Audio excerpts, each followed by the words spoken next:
So it is 8:30, and I am going to call to order the council meeting of Tuesday, November 14th. We have an agenda in front of us. Are there any additions to the agenda?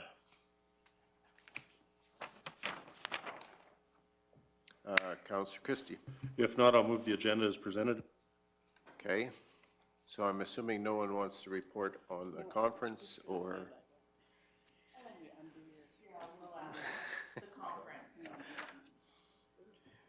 Okay, so let's add RMA. And she looks over. Conference does to you. Yeah. And do we have anything from the Ag Service Board meeting that everybody or some went to? The Central Zone one or not? I thought we did that last meeting, but Did we? anyway. Okay, all right. So just the one addition then. So Councillor Christie, you want to amend your motion? I'll move my motion as agenda as amended. Okay, thank you. All right, we have a motion to approve the agenda as amended. All those in favor? And that's carried unanimously. Thank you.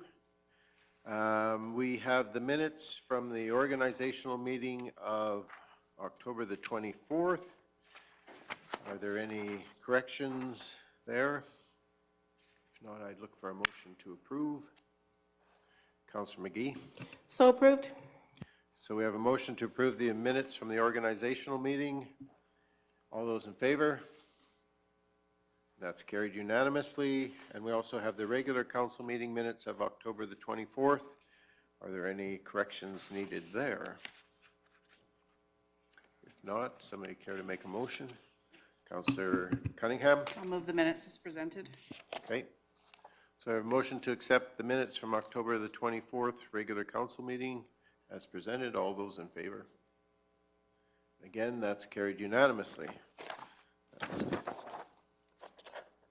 Okay, the next order of business on our agenda is one that we always look forward to, and that is the report from the Kneehill Regional Family and Community Support Services, particularly the family wellness workers.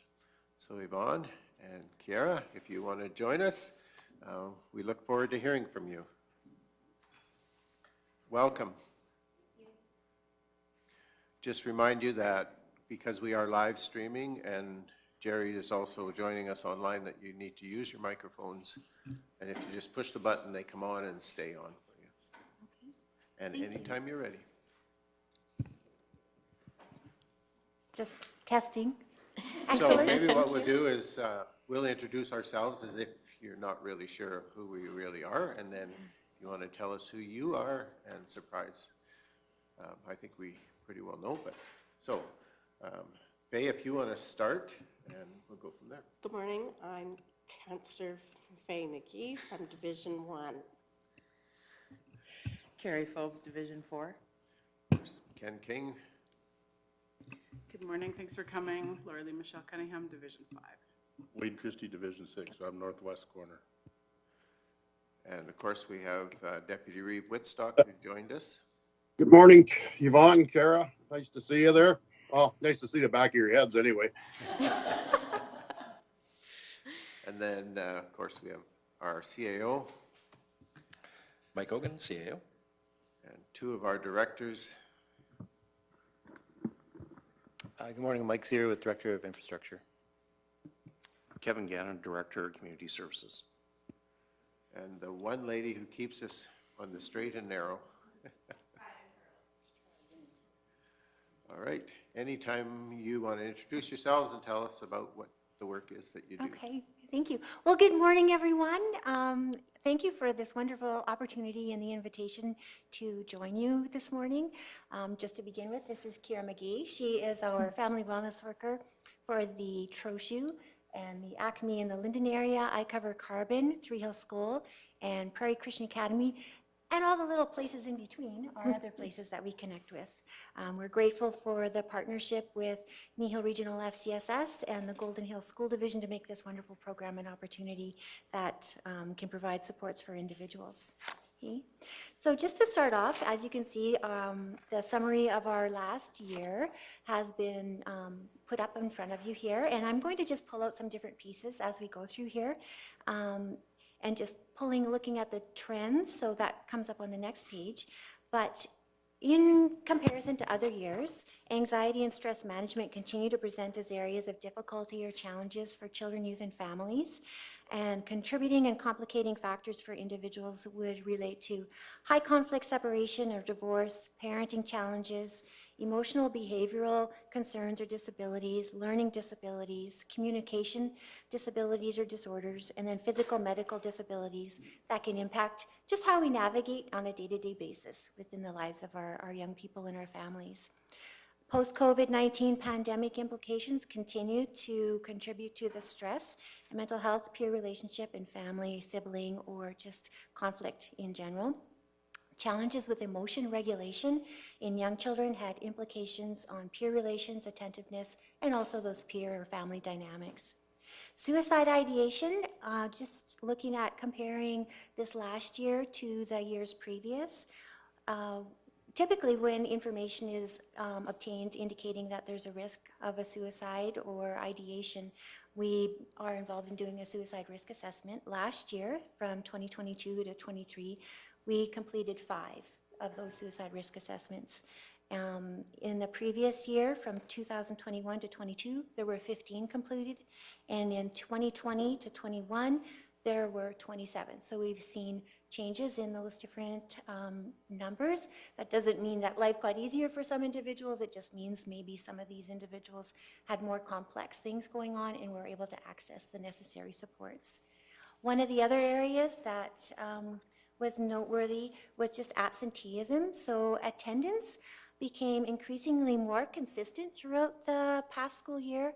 Children, youth, and parents demonstrated the use of tools and strategies shared in our efforts as family wellness workers through preventive education sessions, participation in the Triple P Fearless program. That's the one that Shelley is so adamantly involved in and just passionate about. So that's been a really great resource for our families. Other one-on-one social emotional supports and referrals to mental health and private counseling supports were also pieces that contributed to that shift in being able to help people in navigating their day-to-day endeavors. For some, school attendance continued to be a challenge, and there are a lot of complicating factors with that, and looking at trying to connect those individuals with the appropriate resources and supports was an ongoing endeavor. But again, some of those challenges are very challenging, and there's maybe more time that needs to be invested in helping support individuals. Counseling options, again, as a result of changes that we saw in terms of accessibility through online supports, regardless of income even, have been a great benefit and value within our Kneehill area. So we could then connect individuals with other supports, as well as ones online, but also in person. So if we look at stats and numbers, that's a page here where we kind of summarize a whole bunch of work into a quick little snapshot. So just a reminder, all of our single session and ongoing supports are completely voluntary in nature. So that means individuals or families are choosing to access the program. They're not mandated, it's not a forced involvement. They are saying, yes, we want to access this support, and they can begin that process and stop that process at any point in time. We had 77 single session clients, so that's one session only throughout the Kneehill area between 2 family wellness workers. In addition to that, we had 108 ongoing one-on-one client sessions, and that would be looking at anything from like 2 sessions, so more than one time, and ongoing throughout the year. So for some individuals that can be higher in the count, but again, going back to just some of those issues and concerns and the challenges that individuals face, just accessing that extra support can be really beneficial for individuals. In those areas, high conflict, separation, divorce, medical issues, disabilities, and disorders were contributing factors to the challenges individuals experienced. Referrals for our program, we're very fortunate to have the instant connection with Kneehill Regional Family and Community Support Services and the wonderful programs that are available. I mentioned the Triple P, but there was also transitions, family and marriage counseling, or other types of programs and initiatives that we could connect individuals to for a variety of different reasons. Alberta Health Services, mental health and addiction are other areas of support, behavioral specialists, and then again, the private in-person and online counseling were accessed a number of times by individuals. The shelter outreach programs have been very, very advantageous for individuals within our area. Connections with the Family Resource Network, the Primary Care Network are all valuable resources and supports for individuals. In summary, the top client issues for adults, parenting strategies. Okay, that's always an adventure and a journey. And really, really an honor and a privilege to be able to work with parents. And then in relation to children and youth, anxiety and stress was the top area of support that was needed. Peer relations, social skills, emotion regulation, and then family sibling conflict were other areas. So that's the summary that I have. I'd like to pass it over to Kiara. Thank you. Thanks, Yvonne. So we like to look at our impact by collecting survey data. And what the data told us this year is that 100% of our clients reported feeling supported by the family wellness worker. 98% of clients reported being better at taking responsibility for their actions even when it is hard. 98% of clients reported being better at handling whatever comes their way. And 91% of clients reported being better able to deal with their situation after meeting with the family wellness worker. So we're very pleased about that. Some comments that were left. I like how the family wellness worker is in schools to help students. Family wellness worker helps me a lot with problems in my life. Another comment that was left. I really liked this program. It's always nice to have someone that you can talk to and trust and I feel every school should have a family wellness worker. So that feels good to hear. Preventive education plays a big role in our program, and it helps us build relationships within the community and the schools. We had a total of 110 occurrences this reporting year and 2,565 participants in total. What some of these look like, our preventative ed stuff, would be like in school series groups. We did 3 of those. We had a community series that we did. We also do various school presentations. These are like preventative education events. That was 29 that we did this last year. We also do a series of campaigns. There's 3 in particular that we do. Prevention of family violence is a big one. Promotion of healthy relationships, and a kindness campaign as well. Some of the community events that we engaged in were 1 baby banter, 5 community discovery nights, and 2 men, kids, and mayhem events. Yvonne and I also will do bulletin board displays at the school often as well. And this year we did 8 Share a Cup of Kindness, 2 Coping with Exam Stress, and 2 National Mental Health Awareness boards. So our Healthy Minds and Thriving Kids program is an example of one of the preventative ed programs that we did, and it was very successful. We found that 96% of participants reported that they use more healthy strategies to manage stress. So we're receiving a lot of positive feedback for our preventive education, and it is a big role for us. It's a big part of what we do. So that was great to see as well. Moving on to our partners. Our partners, of course, we value their essential support, and we collaborate with them throughout the 3rd year now of the Family Wellness Worker program. Our work together has resulted in positive outcomes for Kneehill area children, youth, adults, families, and communities. So we value our feedback from Golden Hills School Division. They left some feedback that as a result of working with the family wellness workers, they and their organization is better able to serve and improve situations for children, youth, and families in the Kneehill area. The working partnership that their organization has had with the family wellness worker has had a positive impact on social well-being of Kneehill area children, youth, and families. So we're very pleased to hear that as well. We also received some feedback from our preventative education partners.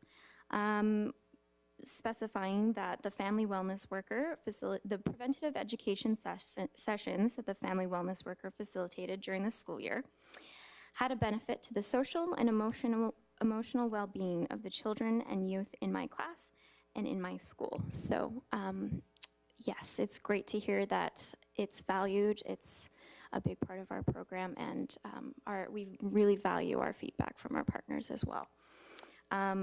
We're very thankful to them, and without their support, the program, we wouldn't be able to do all that we can for the community and for the schools and individuals. So yeah, that's all from me. So. Thank you. All right. So, are there any questions or comments from council thank you for your report, by the way. Very much appreciate knowing what's going on, and it's nice to see that you're having a positive impact, and so that's very important, so thank you. Any other comments? Councillor Cunningham. So just wondering, on the stats and numbers, the single session and the ongoing, what is the time frame for that? Like, was that for a calendar year, or what was that? When was that collected? That's the whole reporting period. So the beginning of the new year starts like July 1st and then Okay. goes to the end of June. So that's a full year. Full calendar, okay, Yeah, thank you. it just is different than the For sure, yeah. regular. And just wondering, because this is a whole new world for me and for a lot of people, I'm sure. Can you tell me a little bit more about the online counseling, like who facilitates that and how that all happens? Okay, yeah, there's a number of resources. There's rapid access counseling. Private counseling can also be accessed either in person or online. So that's been a real game changer in terms of accessibility, as long as you have internet or feel comfortable with that, but it does provide other options. So there's a number of them: Alberta Counseling, Rapid Access Counseling, Connecting, even the Kids Help phone line, you can connect and get instant support. But yeah, there's a number of private counselors as well that just make that as a possibility. That's awesome. And like you just mentioned, we giggle because of the internet, because we all know rural internet is not the best, and we're all working on that diligently. But is there ability for people to come into your office to be able to use the internet there to access that online portion? To utilize, yeah, Yeah. anytime, right? Like, there's people that come in and access supports in terms of just even looking at using a computer, right? Or I know in the schools, even if there was that opportunity, right, there's always room to be flexible and look at what we can do just to ensure that there's those confidentiality pieces as well, right? Thank you. Any other questions, comments? Councillor McGee. Thank you for your presentation. It was especially an honor to listen to it this year. I just want to throw it out there for the world to hear. I loved your stat when you said reporting, taking responsibility for their actions. We hear generally often in our community kids these days and those types of comments. And I'm thinking for the small amount of budget that this program has taken, to have 98% of our youth to say, I'm taking responsibility for my actions and have seen a difference in that. Wow, this is an easy thing for our community to get behind, and we'll make a huge impact. I know we can see the difference, and I just can't promote it high enough after hearing your great stats. Thank you for that. Thank you. I'm just going to speak to that, if I may. What I've found really encouraging in my time in the position is that children and youth especially are a lot more open to seeking help than I even was expecting. I can notice that the stigma around mental health is getting smaller. And so it's special and a privilege to be the person there that people can trust, to know that, yeah, if you reach out, there's people here who want to help and support you. So I give a lot of credit to the children and youth today, because they're taking big, bold steps towards bettering their mental health. So. Any other comments or questions? Okay, seeing none, thank you for being here. I just really want to acknowledge the fact that our partnership with Golden Hills School Division is extremely important in this program, both in terms of access to the schools as well as funding.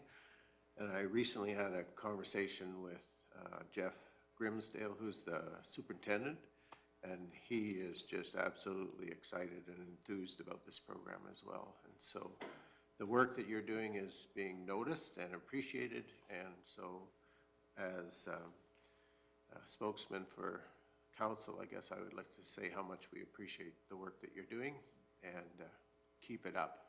We really, it's essential for our community and for our children and families. So thank you. Thank you. Thank you. And thank you for being here today and for presenting to council the work that you've done in the past year. So that's appreciated as well. So thanks. Thank you for having us. I think it's our pleasure. So, yeah. And have a good day from here on forward. So.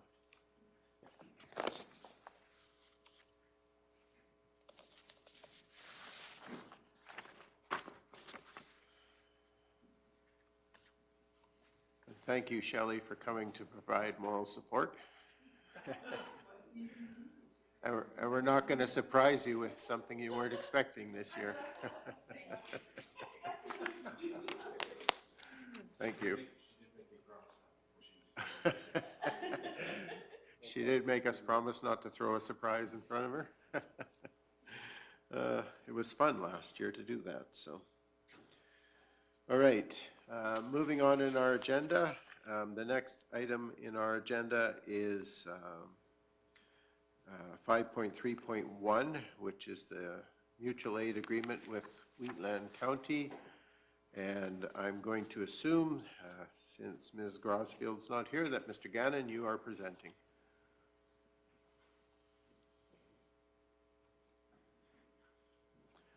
And so anytime you're ready. And Thank you, Council. As per the RFD, this is a normal agreement that we have within our individual communities. And within the review of our requirements, this agreement was one that came up that needed renewal. We are continuously updating our mutual agreements and are looking to move forward with our level of service as it was passed. So this is just another request through council to ensure that these agreements are in place to provide those services. So unless council has any questions, the RFD is quite simple, as you can see, that it's just to enter into an agreement with Wheatland County to provide fire mutual aid. so are there any questions on the part of council? Councillor Christie. I guess my only question would be, there's a minimum standard for how many firefighters would go with an engine or a tender or not? It would have to be in line with our level of service documents and our SOPs and SOGs, but they're still working on those right now. And then once the clarity of those SOPs and SOGs are in place, that would be our expectations within the mutual aid. Okay, thank you. Are there any other questions? If not, then what is the wish of council?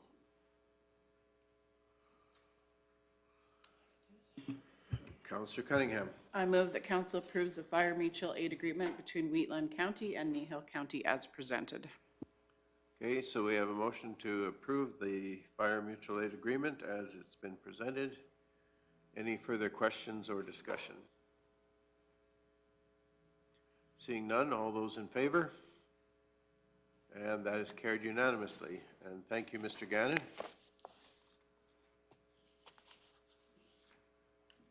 The next item on our agenda would be 6.1, the 2024 proposed operating budget. And welcome, Ms. Von Merbach. Appreciate you being here this morning to bring this. And I promise we'll give you a break partway through. It's a lot of material here. You'll need it, and likely we will as well. So thank you for being here, and anytime you're ready. I thought you were going to say 4 minutes. No, I'm not going to put a time limit on this, for sure.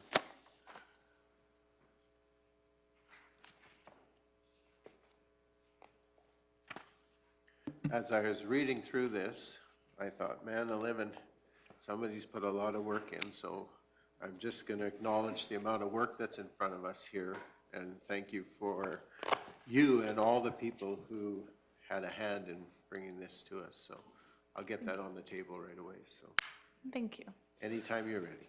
All right. Good morning, Reeve and members of council. Today I bring forward to you the second part of the budget deliberation process for 2024. The first piece of the equation was setting the stage in new projects, which was presented to council on October 17th. Today I look at presenting the core operating budget. And then the next step will be responding to any questions or information requests on November 28th in order to look towards developing a balanced budget, which can be presented on December 12th.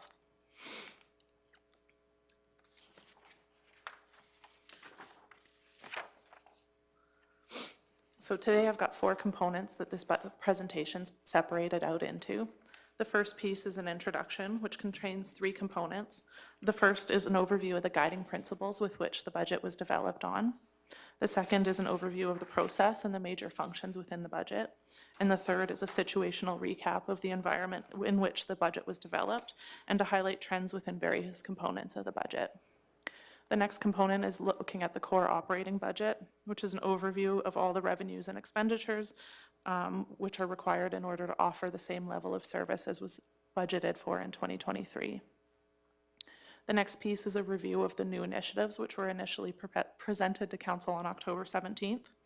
These are included within this presentation because they impact the core operating budget if they're approved moving forward.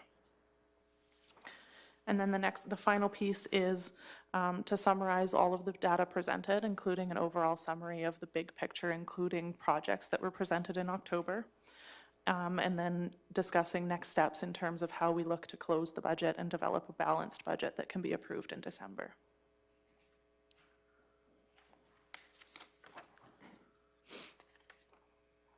So this first piece is to discuss guiding principles, which were approved by or adopted by budget in May of 2023.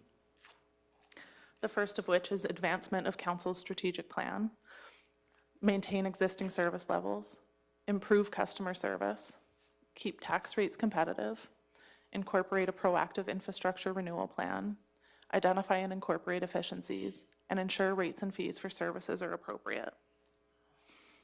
With the guiding principles in place as administration work towards the development of the 2024 budget, it's important to note that the budget continues to follow a rigorous budgetary process that is focused on containing costs and implementing best practices, with the goal of demonstrating leadership in financial management. To support cost containment efforts and ensure provision of the lowest possible tax increase while maintaining service levels, administration has established and followed a strict process to evaluate funding requests, utilized a thorough multi-layered review process, and reinforced priorities through business planning and best practices.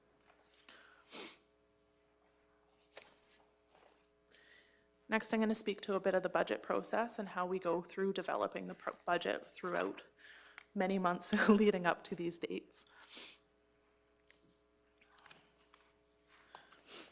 So some of the things that are considered when we're looking at the inputs that go into the operating budget are legislative impacts, such as provincial policy changes that can impact our overall budget, the existing standards and the retention of those service standards with a goal of minimizing any service impacts to the community.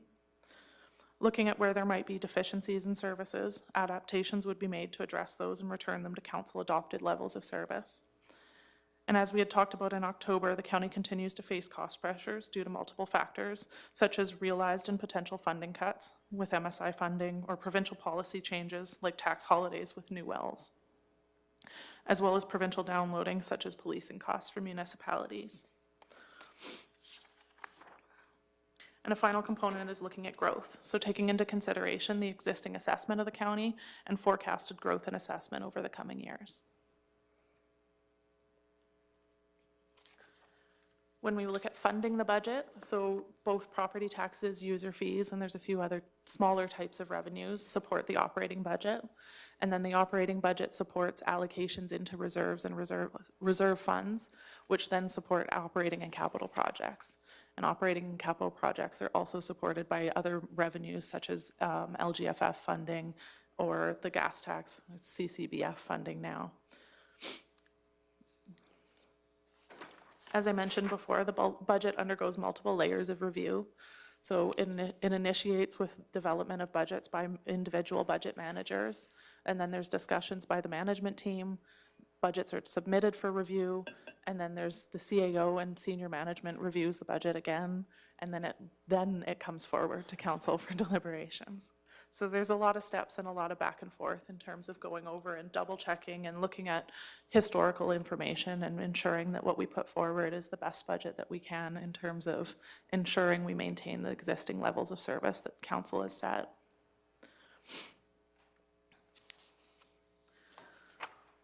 The final piece of this section is acknowledging that the budget is a balancing act. It's a policy and planning document which outlines the municipality's priority, and it's a balancing act between competing priorities. On one end, we must take into consideration the needs of the community, the provision of a high level of service that ratepayers have come to expect, the prudent management of critical infrastructure that supports the provision of those services, as well as compliance with legislative requirements. And then compared to what we can afford. Taking into consideration the revenue options available to us, we must evaluate what is deemed to be a reasonable tax burden, appropriate user fee levels, as well as utilization of reserves that support future financial sustainability.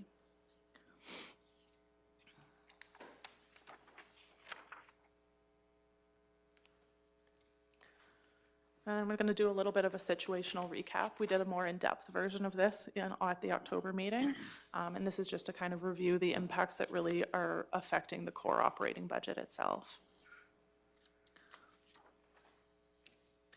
So some of the challenges that the budget faces are maintaining service levels with minimum tax burden impacts.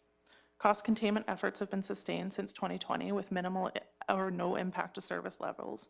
However, inflationary impacts are preventing cost containment in multiple areas which are impacting the budget. The sustained rate of increased costs that we are seeing is exceeding the organization's ability to absorb added costs through things like increased efficiency and cost containment.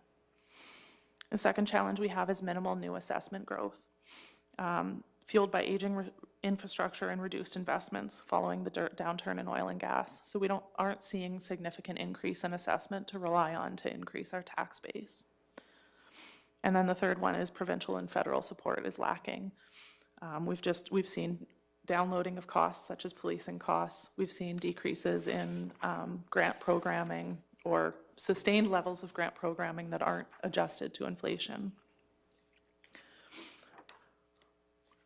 However, some of the positives that we've seen that have affected the budget are an improvement in our tax collection success rate. We've seen significant improvement in the oil and gas collection rates, and the province has made steps towards ensuring the collection patterns of the past few years won't be repeated. The second one is we have no reliance on borrowing. While we sit at 47% of our allowable debt limit, it's all related to the Trochu loan guarantee, and the county has zero debt directly related to its own operations. This provides a great deal of financial flexibility for the organization and ensures the organization is well positioned to address unplanned events that may arise to support significant capital investments and support defined levels of service. We also have healthy reserves. With reserve levels sitting at over $50 million, the county has healthy reserves. Their optimum reserve levels will be defined more as we go through the reserve process, but we are understanding that at this point, we believe that we've got a decently healthy reserve balance. As we advance the asset management function, we'll have greater availability of data that will support us to determining the future ideal reserve levels, which will support long-term financial sustainability and ensure residents continue to receive the levels of service they've been accustomed to receiving. The fourth one is that the real tax increases in dollars have not been excessive. We've been able to balance the budget without excessively burdening the tax base with increases in any given year. As we noted within the Q2 report, our 2023 budget to actuals, we had a 4% variance on the core operating budget once we took away the investment income, which we'd already acknowledged would likely be contributed to reserves at last year's budget deliberations. 4% is typically seen to be within an optimal range of variances, as it ensures the county's not operating on a razor-thin margin. When margins are too thin, operations can be at risk of one major snow event or other item putting budgets into a deficit position. The second one is there's some favorable revenue variances within the Q2 report, and those have been taken into account within the 2024 budget to increase revenues where we deemed appropriate. The fourth item is that there have been unfavorable expenditure variances due to inflationary pressures. These are specifically within contract goods and materials and supplies due to inflation. These have been offset by favorable variances in salaries within 2023, but that's not a trend that we can anticipate to continue within the 2024 budget. One of the next items that we looked at is how our revenues are comparing in terms of inflation over the past few years. So within this chart, the black line is inflation, and the other lines are different revenue sources that the county has within the budget. So if you can looking at that table, there's no revenue source within the county that's actually kept up with inflation over the past few years. And that's been offset by making cost containment efforts within expenses in order to continue to maintain a balanced budget. A little bit more information on the tax levy component. So the tax revenue makes up approximately 84% of the county's revenue base. And you can see that the tax revenues collected in 2023 were approximately 3.5% lower than was collected in 2015. In comparison, there's been an almost 30% increase in inflation during that time. Without increasing the total tax revenue, that gap can only be addressed through things like cost containment, increases in other revenues, or reductions in levels of service. Administration has made great strides to absorb the impact of inflation with minimal impacts to ratepayers. However, the upward trend of inflation and therefore operational costs is something that is concerning and will need to be addressed. This slide is inflation versus expenditures, whereas the first one was inflation versus revenues. Again, that black line is inflation, and the other lines are different types of expenses that the county has within its budget. And again, you can note that none of them have exceeded inflation over the past few budget cycles. Again, the county has been able to moderate the growth of expenditures under inflationary levels due to increased efficiencies and prudent financial management. However, there are minimal further strategies of this nature that are possible without increasing funding or decreasing service levels.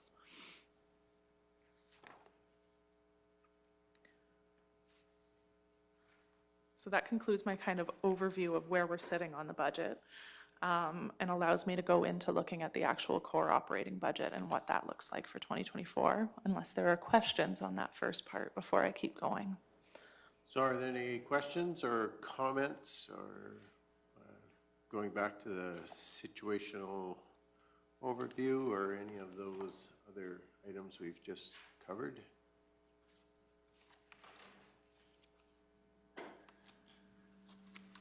I guess I have a couple of questions, and I don't know that there's answers to my questions, but certainly the first one probably will be a great subject for a COW meeting at some point in time, in terms of how we go about encouraging development and assessment growth to replace the decline in our assessment and the revenue that we're seeing from oil and gas. So how do we encourage? And then, of course, not only how do we encourage, but what type of developments do we want to encourage, or are anticipating wanting to draw to Kneehill County for future revenue growth? And then the last question in that area would be, what kind of industry is out there that generates the kind of revenues that we need?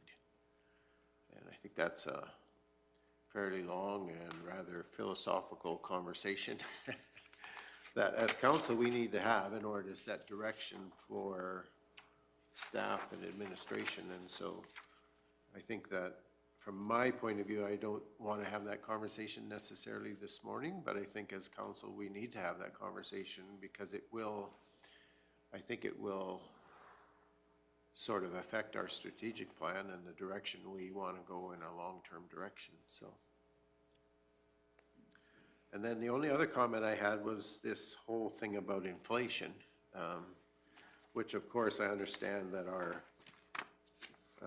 finance people have complete control over, and not.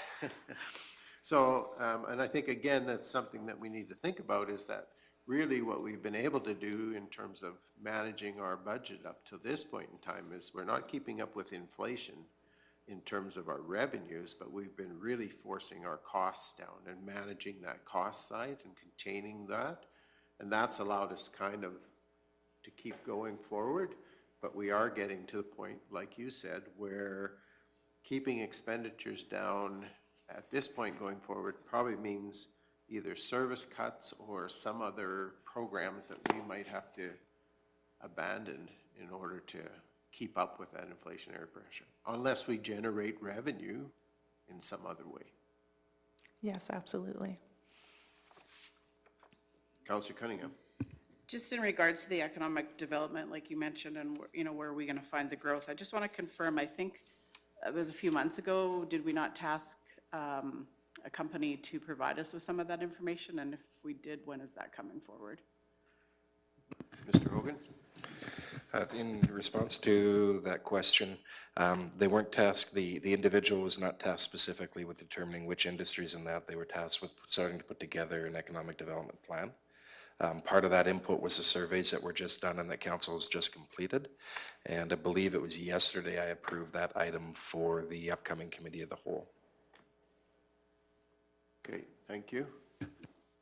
Any other questions or comments before we proceed? Again, thank you for the reminders and the review of what we've already seen, but it is appreciated. So, okay.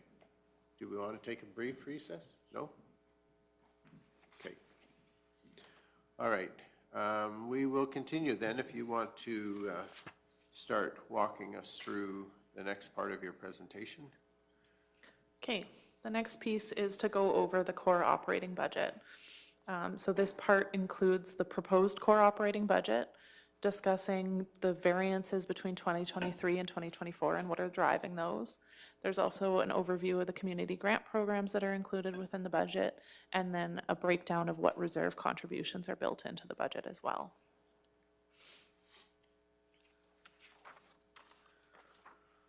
So the first component we're going to speak to is the revenue component.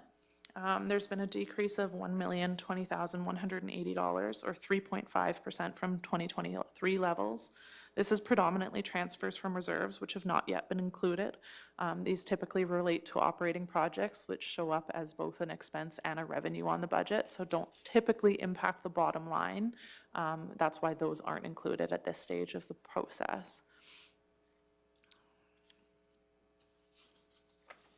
In the following slides, I'm going to talk to each line item within there and what's driven any change on those items.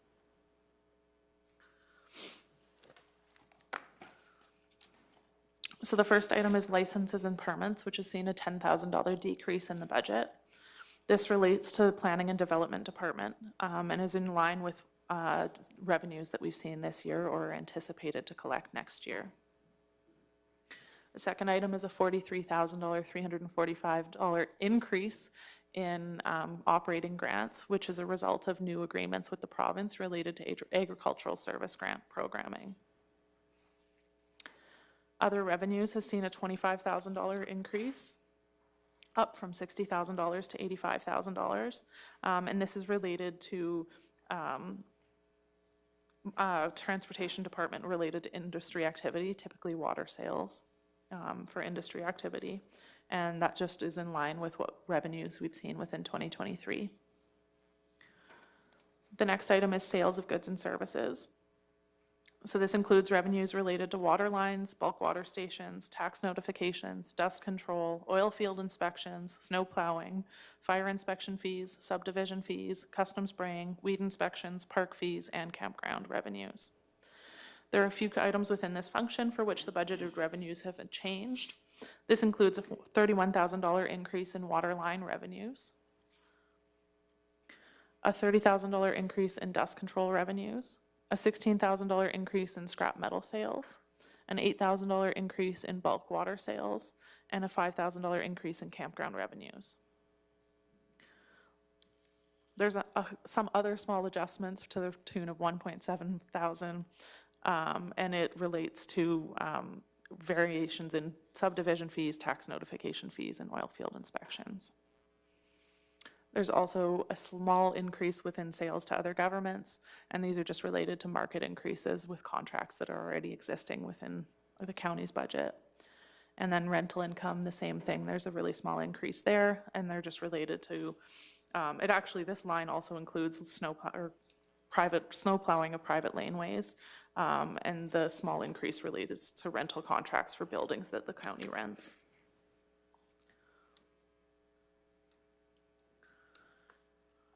The next item is penalties and fines, which has a $29,000 increase. These penalties and fines relate to taxes, utility billings, and enforcement services. And the decrease relates to decreased revenue on tax billing penalties related to new programming for tax payment agreements and the tax payment penalty structure. The next item is property taxes, which you'll note has had no adjustment from 2023 budget. This is in anticipation of that being a discussion item through council for budget deliberations. We don't have assessment numbers for the 2024 budget cycle. So at this point, it's really a discussion of where the revenue might fluctuate. And then when we come forward with the tax bylaw in early 2024, that's when the exact rates will be set. Special taxes and frontage has a $46,000 decrease. These represent a special tax levy related to taxable parcels of land with water collections. And there's one levy has expired within this year, so it's been paid off and is no longer in effect. Return on So investments. just before you go past there, can I ask, so that revenue reduction, those revenues went directly into reserve, Yes. correct? So it wouldn't necessarily show other than a lower amount going into reserve. Yes, it's not a bottom line impact, but it's an impact on decreased revenues and decreased contributions to reserves. Yep. Thank you. Return on investments, we've budgeted for a $163,000 decrease. Now, this is not in anticipation of decreased actual investment return revenues, but as council will recall, when we presented the initial reserve strategy on October 24th, we were discussing the process of moving investment revenue out of the core operating budget and into a strategy to maintain reserve levels. So this is the first step of kind of a 5-year process of removing that line item slowly and reallocating it into reserves. So anything that is earned on investments throughout the year over and above the budgeted amount will automatically go into reserves pending the approval of the new reserve strategy and policy. Again, transfers from reserves has a decrease in that line item because we haven't transferred anything there. These are generally utilized to fund one-time operating projects which go forward to council for deliberations prior to being included in the operating budget. And then capital equipment plan sales, this line item has been maintained at a standard of $100,000 with a corresponding contribution to reserves under the expense section. We've maintained it at $100,000 simply to keep the consistency within the budget year to year. And so anything over and above that, which gets sold as a part of our typical capital replacement process, is automatically contributed to reserves through our quarterly reporting.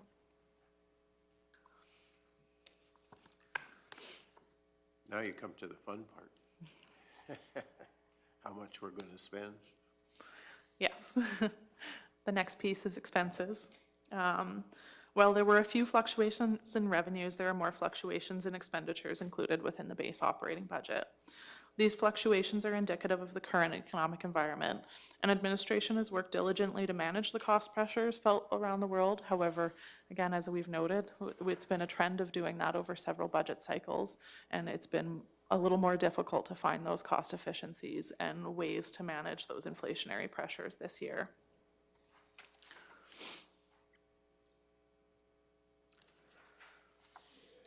So the first item is contract goods and services, which has budgeted a $214,000 increase. This item includes items such as legal fees, engineering fees, software licensing, the assessment contract, training and development, audit fees, freight, equipment rental, contracted maintenance and repairs, insurance, recycling programming, garbage collection, alarm monitoring, public land mowing, and advertising. Within this increase, there's several specific drivers. A $70,000 increase in professional fees, including legal, engineering, and financial audit fees. A $54,000 increase in contract repairs and maintenance. A $38,000 increase in training and development costs. A $30,000 increase in insurance. A $13,000 increase in inspection services related to planning and development. A $5,000 increase in freight. And a $4,000 increase in advertising costs. The next item is materials, goods, and supplies and utilities, which has a $564,000 increase budgeted. So just before you go past that, so the increase in inspection service fees would be through our code inspections, so I'm trying to think of the right word, but it won't come to me right now. Safety code inspections. Safety code yes. inspections. Okay, thank you. Yeah. And that one's a little bit tricky, the way it gets billed and the revenue comes in. So there's some that the timing difference of those is a little bit different, and that's where that increase is coming in because of what we're expecting to see in 2024. And there isn't necessarily, the revenue is likely to be delayed past that time frame. Okay, thank you. Absolutely. So materials, goods and supplies, and utilities. This item represents fuel, utilities, printing and stationery, small tools, maintenance shop supplies, equipment repair parts, road maintenance supplies, water for resale, and weed control chemicals. And there are several fluctuations creating the increase in this item. And they primarily include a $201,000 increase in maintenance shop supplies, a $140,000 increase in road network supplies, an $88,000 increase in fuel, a $72,000 increase in general goods and supplies across multiple departments, a $38,000 increase in water for resale, a $25,000 increase in utility costs, a $20,000 increase in public land weed control chemicals, a $10,000 increase in small tools for various departments, a $30,000 increase in extension ag programming. Now that one's related to, that's actually funding that was typically used for the long table dinner. And so that's been removed from the core operating budget because it's part of an operating project this year. So that's what that decrease relates to.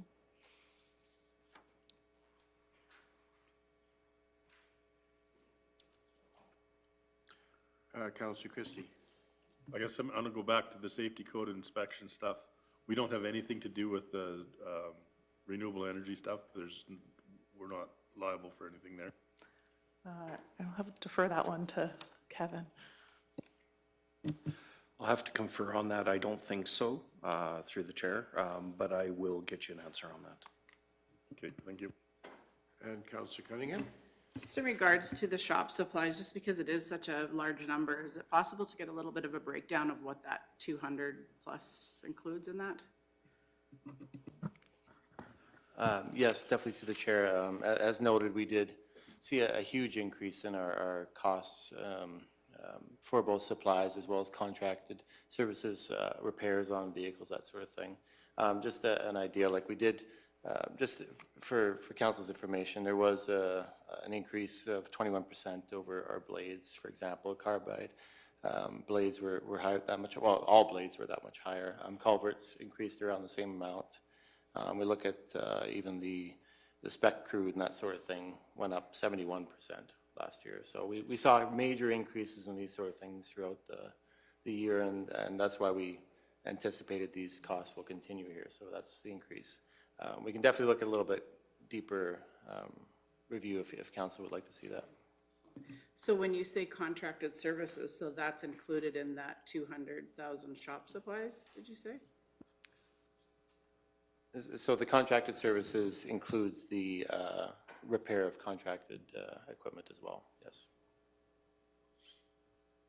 That's under the increase, the 214,769 that you see there.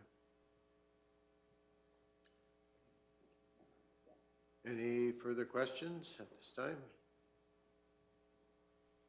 If not, then if you would like to continue, please.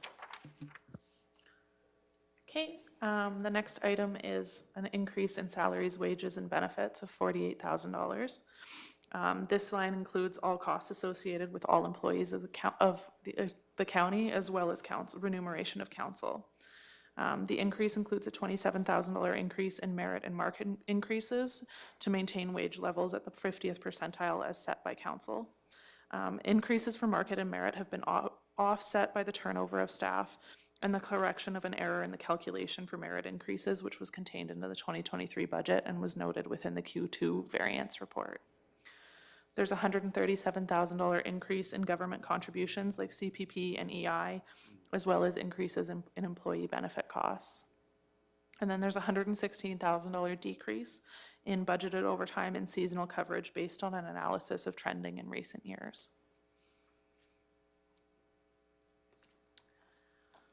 The next item is provision for allowances. Now, we haven't adjusted this item. However, it's something that we've earmarked as a potential discussion item for council, given the current trending on an allowance for doubtful accounts.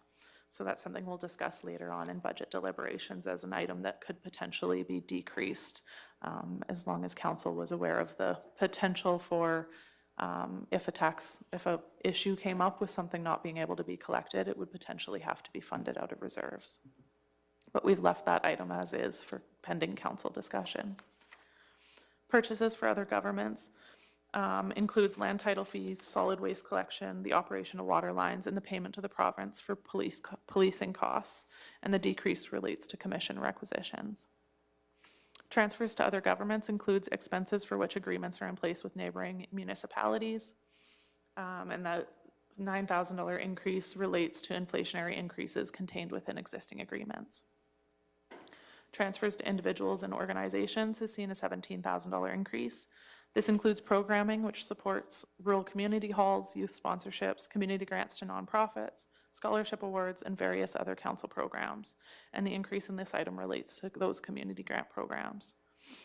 Transfers to local boards and agency, this item relates to funding for both FCSS programming and for participation in the Marigold Library system.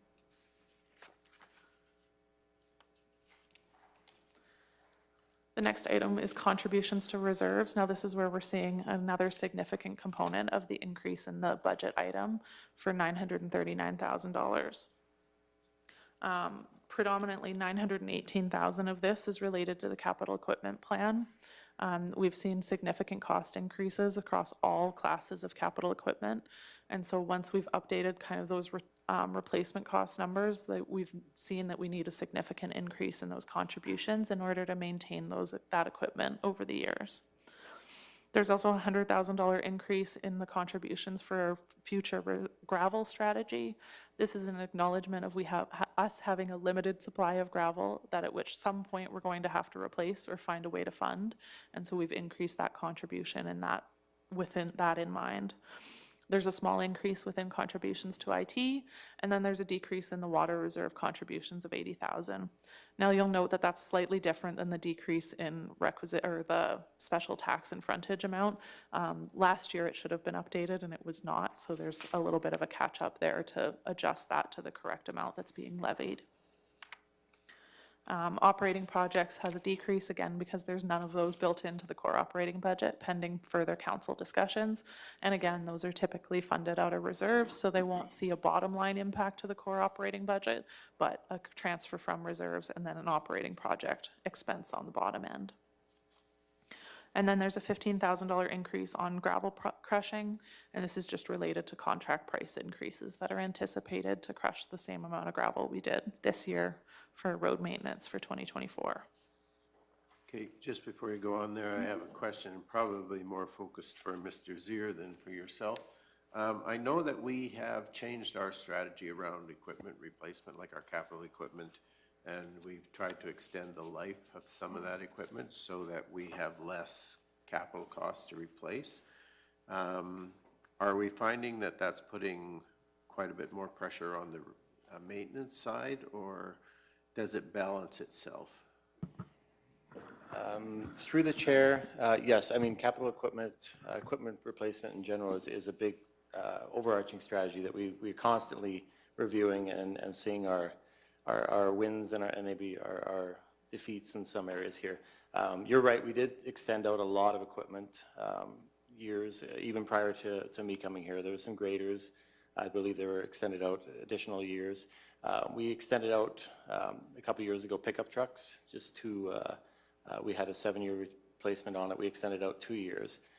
That one, for example, I have a good breakdown of the amount of costs that those equipment pickups in general that we extended out. We replaced 3 transmissions out of the 5 we were going to replace. In that time, we had catalytic converters, major repairs exceeding the value of the disposal on those vehicles that we saw in this. That's where we're finding this and taking this information and definitely incorporate into our model here to determine what our actual true value of these vehicles are and the replacement around them. The same thing with heavy equipment. With the graders that we extended out, we did have a 10,000 hour basic replacement timeline on those. We're finding major failures even before that. Upwards, we did replace a transmission in one of the graders last year, $120,000 repair on that. So huge cost to these pieces of equipment, and we're finding the implications of extending these out. We have looked at other strategies for kind of mitigating these issues. One thing we are is finding extending warranties on all of our equipment right now. A little higher cost than our average 7-year that we typically go, or sorry, the 5-year. We're going right up to a 9,500 hour warranty on this. And that is quite expensive, but when you look at the ramifications of not doing that, that's one repair, basically. And we're extending that out. There's higher value on these pieces of equipment when we dispose of them because the warranty work's been extended all the way through its life cycle. And we're hoping that, especially with what we see as a little lack of quality in the equipment that we're seeing being produced now as opposed to 15 years ago, we hope that that strategy is going to benefit us. We anticipate will benefit us in the future. So there's a few things that we're looking at to try and extend out our equipment as long as we can, but still making sure that we're taking care of the bottom line with that. Okay, thank you. Any other questions? Councillor Cunningham. So just back to page 24, where the salaries was listed at the top there. I just want to clarify because after every meeting, I'm shocked to learn the amount of people that are watching our meetings. So I just want to clarify, it could be perceived that council is receiving an increase in pay rate, wages, whatever you want to call it, and just so we clarify that we have not received a raise in the past 2 years. Okay, thank you for that clarification. That's a good point to make. Any other questions or comments at this time? Councillor FOIP-Section. Do we currently have an asset disposal and damage somewhere in the budget for us to look at? I did have a question from one of my ratepayers on that. So is that located somewhere specifically? Through the chair, are you referencing the revenues generated from the asset disposal? I'm not sure. That's just what they had asked me, so. That might be. So in the, we do budget a revenue generated from whatever piece of equipment that we dispose of. I believe we've locked it in at 100,000 again this year. Just to know we were going to get more than that. We're sure we're going to get more than our asset disposal, but with the fluctuating markets, we play a little conservative on that just to make sure that we don't overextend ourselves on that disposal revenue. So basically that line item's budgeted exactly the same as it was in 2023. Correct, for the $100,000 for capital equipment sales. Okay. The justification on that is that sometimes the timing of the sale might not happen in that year, depending on when delivery of assets happen. So we found that keeping that at a maintained standard level just alleviated any fluctuations within the budget year to year that were sort of artificial. So when the quarterly variance reports happen, that's when we report on what's been recovered through that, and then also motion for anything above that $100,000 to be contributed into the capital equipment plan reserve. Okay, thank you. Any other questions at this time? If not, I'm going to suggest we take a 10-minute recess, come back at 9:45. So we're in recess, and thank you for your patience.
Okay, it's 9:49, and I'll call the meeting back to order. And Ms. Von Merbach, whenever you're ready, we'll continue on. Oh, sorry. Mr. Gannon, you had a question or comment? I had a comment. I wanted to provide some clarity for Councillor Christie with regards to his question on permit. Any electrical permit that's required by the solar proponent is charged to the proponent. It's a full cost recovery. So he does it, we send it out to verify that the inspection or passes the inspection, the requirement underneath the permit that's provided. As far as wind, in the special areas, they weren't required to have a building permit, but we're making additional questions to find out on the future ones. Thank you. Okay, thank you for that clarification. Mr. Hogan. If I may, just to follow up on one of the other questions, so just to reaffirm, partly to reaffirm what Mr. Zier said. So when it comes to capital equipment, when the county disposes of that, we have, whether you call it a residual value or a salvage value, whatever, that's the 100,000 that we have in budget, and that money goes directly back into the capital equipment reserve or replacement reserve. So even if we sell assets for more than that 100,000, that whole amount still goes back in to feed that reserve. And so that it's not that, you know, if we sold 200,000, if we sent equipment to auction and sold 200,000 worth, it's 200,000 we're putting back into that reserve for the plan.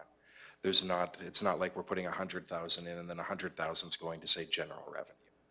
And so you'd see those, as Ms. Von Merbach said, at the quarterly variance report, so there'd be a motion to contribute additional. Beyond capital equipment, council does have a policy that governs the disposal. And what it does, and this would be general stuff, right? We go through, depending on what it is, we have several different options that we can use. So we can send that to, we can post some of it for sale, whether that's locally or at auction. It all depends on what it is that we're doing, right? And what the item is that we're selling or disposing of. For some other things, we also have the ability to donate some of it. And so what you'll often find in ourselves and a lot of other municipalities, say that we're replacing computer monitors, you know, which we did extend the lifespan of those a couple of years ago, so that process has been done. But one of the options we could say do with those is we can put them out to local community groups, so whether that's seniors outreach or whoever, right? And they might only get a year or two out of them, if that, but it's still stuff they don't need to buy. Right? So there are times when we do disposals like that as well to some of those community groups to allow them. You know, we look at some of the software we run as an example. The increased demand that some of the software, I liken it to, you know, I'll use a different version. Obviously, we're not running computer games here, but in my personal life, I can go buy a PC game and I can run it on the laptop I have today. I can't run that game on the laptop I had 8 years ago, right? So when we get into some of our programs, so there are times when, yeah, we've got a decent laptop. It might have a year or two of life left. We can try to sell that. We could donate it again. I'll use Seniors Outreach or the museum or whoever else, right?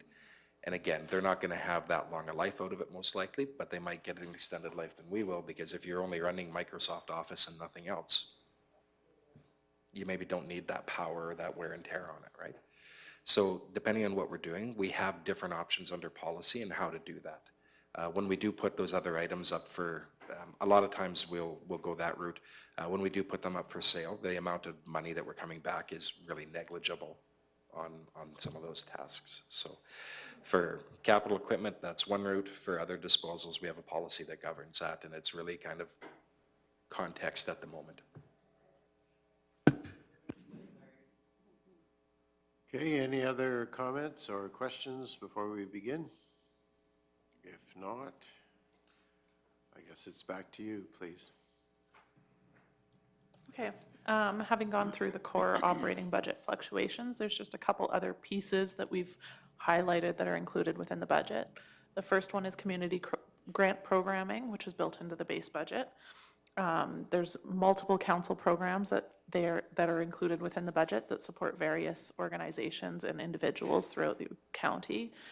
There's $288,000 in ICF recreational funding, $25,000 for airport support, $3,000 for junior achievement, $3,000 that goes to STARS Air Ambulance, $30,000 in arena funding for the Ron Gore Memorial Arena, $26,000 that goes to rural community halls around the county, $10,000 in youth sponsorships, $15,000 related to grant writing, $10,000 related to community arts and culture, $50,000 related to grants to community nonprofits, $4,000 in scholarship awards, $3,600 in Century Farm Award, $25,000 within the council contingency program, $54,000 related to the Marigold Library System, $65,000 related to FCSS, $10,000 related to the Medical Service Recruitment and Retention Board, and $7,600 related to the Kneehill Regional Partnership.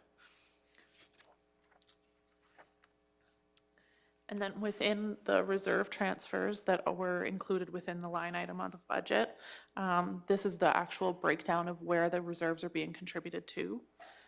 These are in line with what we contributed funding into within 2023's operating budget. And we've just maintained that strategy for this year with the acknowledgement that as we develop the next step of the reserve strategy and bring forward a new reserve policy, some of these reserves may be condensed or adjusted, and some of this funding will be reallocated. So with that in mind, we maintained the same strategy as last year. And you will note that there's an 11% increase in contributions to reserves. Again, that relates primarily into that capital equipment plan due to the increased cost for that type of equipment. So that concludes the core operating budget overview. And again, the core operating budget is truly what is required to operate with the same level of service as 2023's budget had. So the next component of this is just an overview of the new initiatives that were originally proposed within the October meeting. And again, these are included because they impact the operating budget. So if council approves these items, they will contribute to what the budget that needs to be balanced before we get to the final budget approval.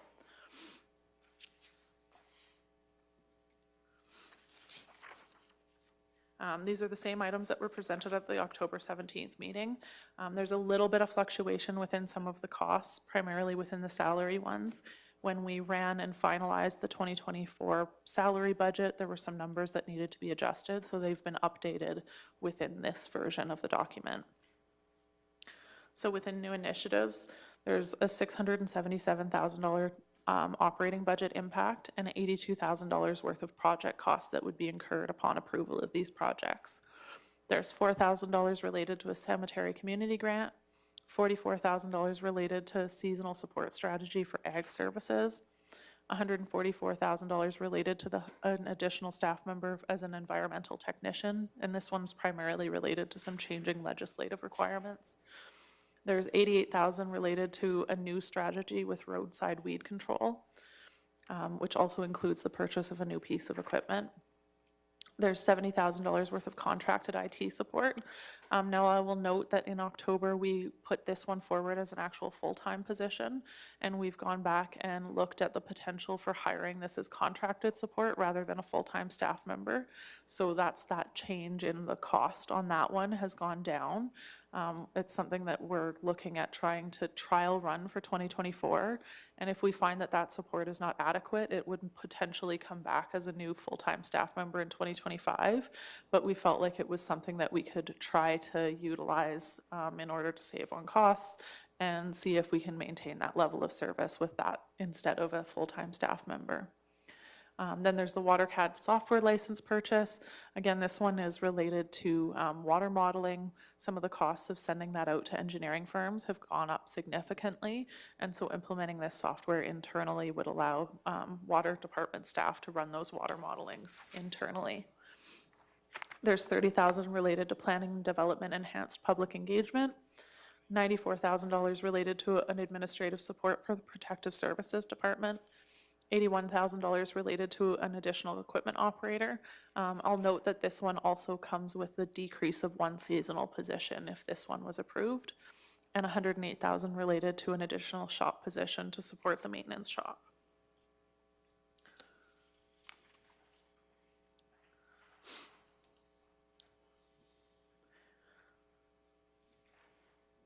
I'm not seeing any questions, so I think you're good to go on. Well, then I can kind of look at our final section of my presentation component of today. which is the overview of the budget as a whole, which includes the picture of both new initiatives and core operating budget, as well as what the proposed projects look like in the big picture. So in summary, there's a $2,772,000 shortfall. $677,929 relates to new initiatives that are being proposed, and $2,094,285 relates to the core operating budget shortfall.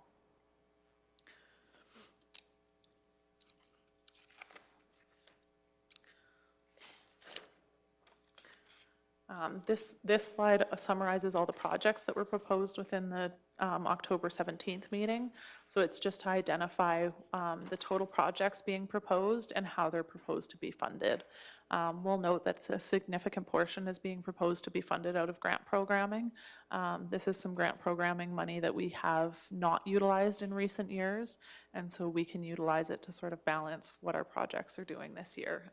We also in prior years haven't had projects that necessarily aligned with the requirements of that grant reporting, and this year we've had additional projects that actually fall within that category.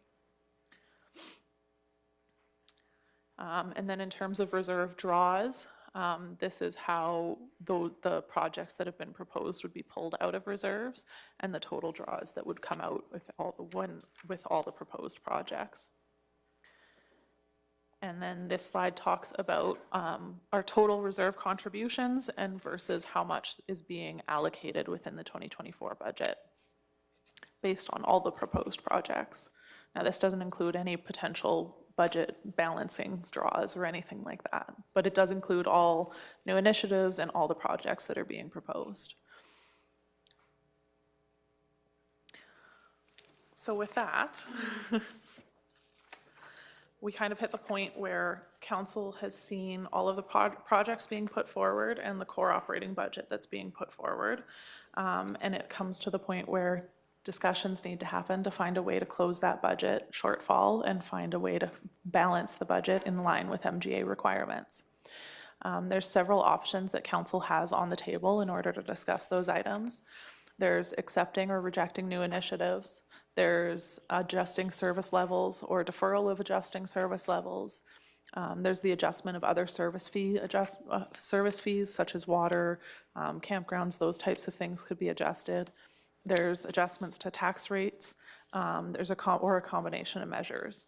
Administration also has a couple other smaller items that could be discussed within that, which includes implementation of the strategy of transitioning investment returns from the operating budget into a reserve funding source, and adjustments to the provision for allowances expenditure line item as well.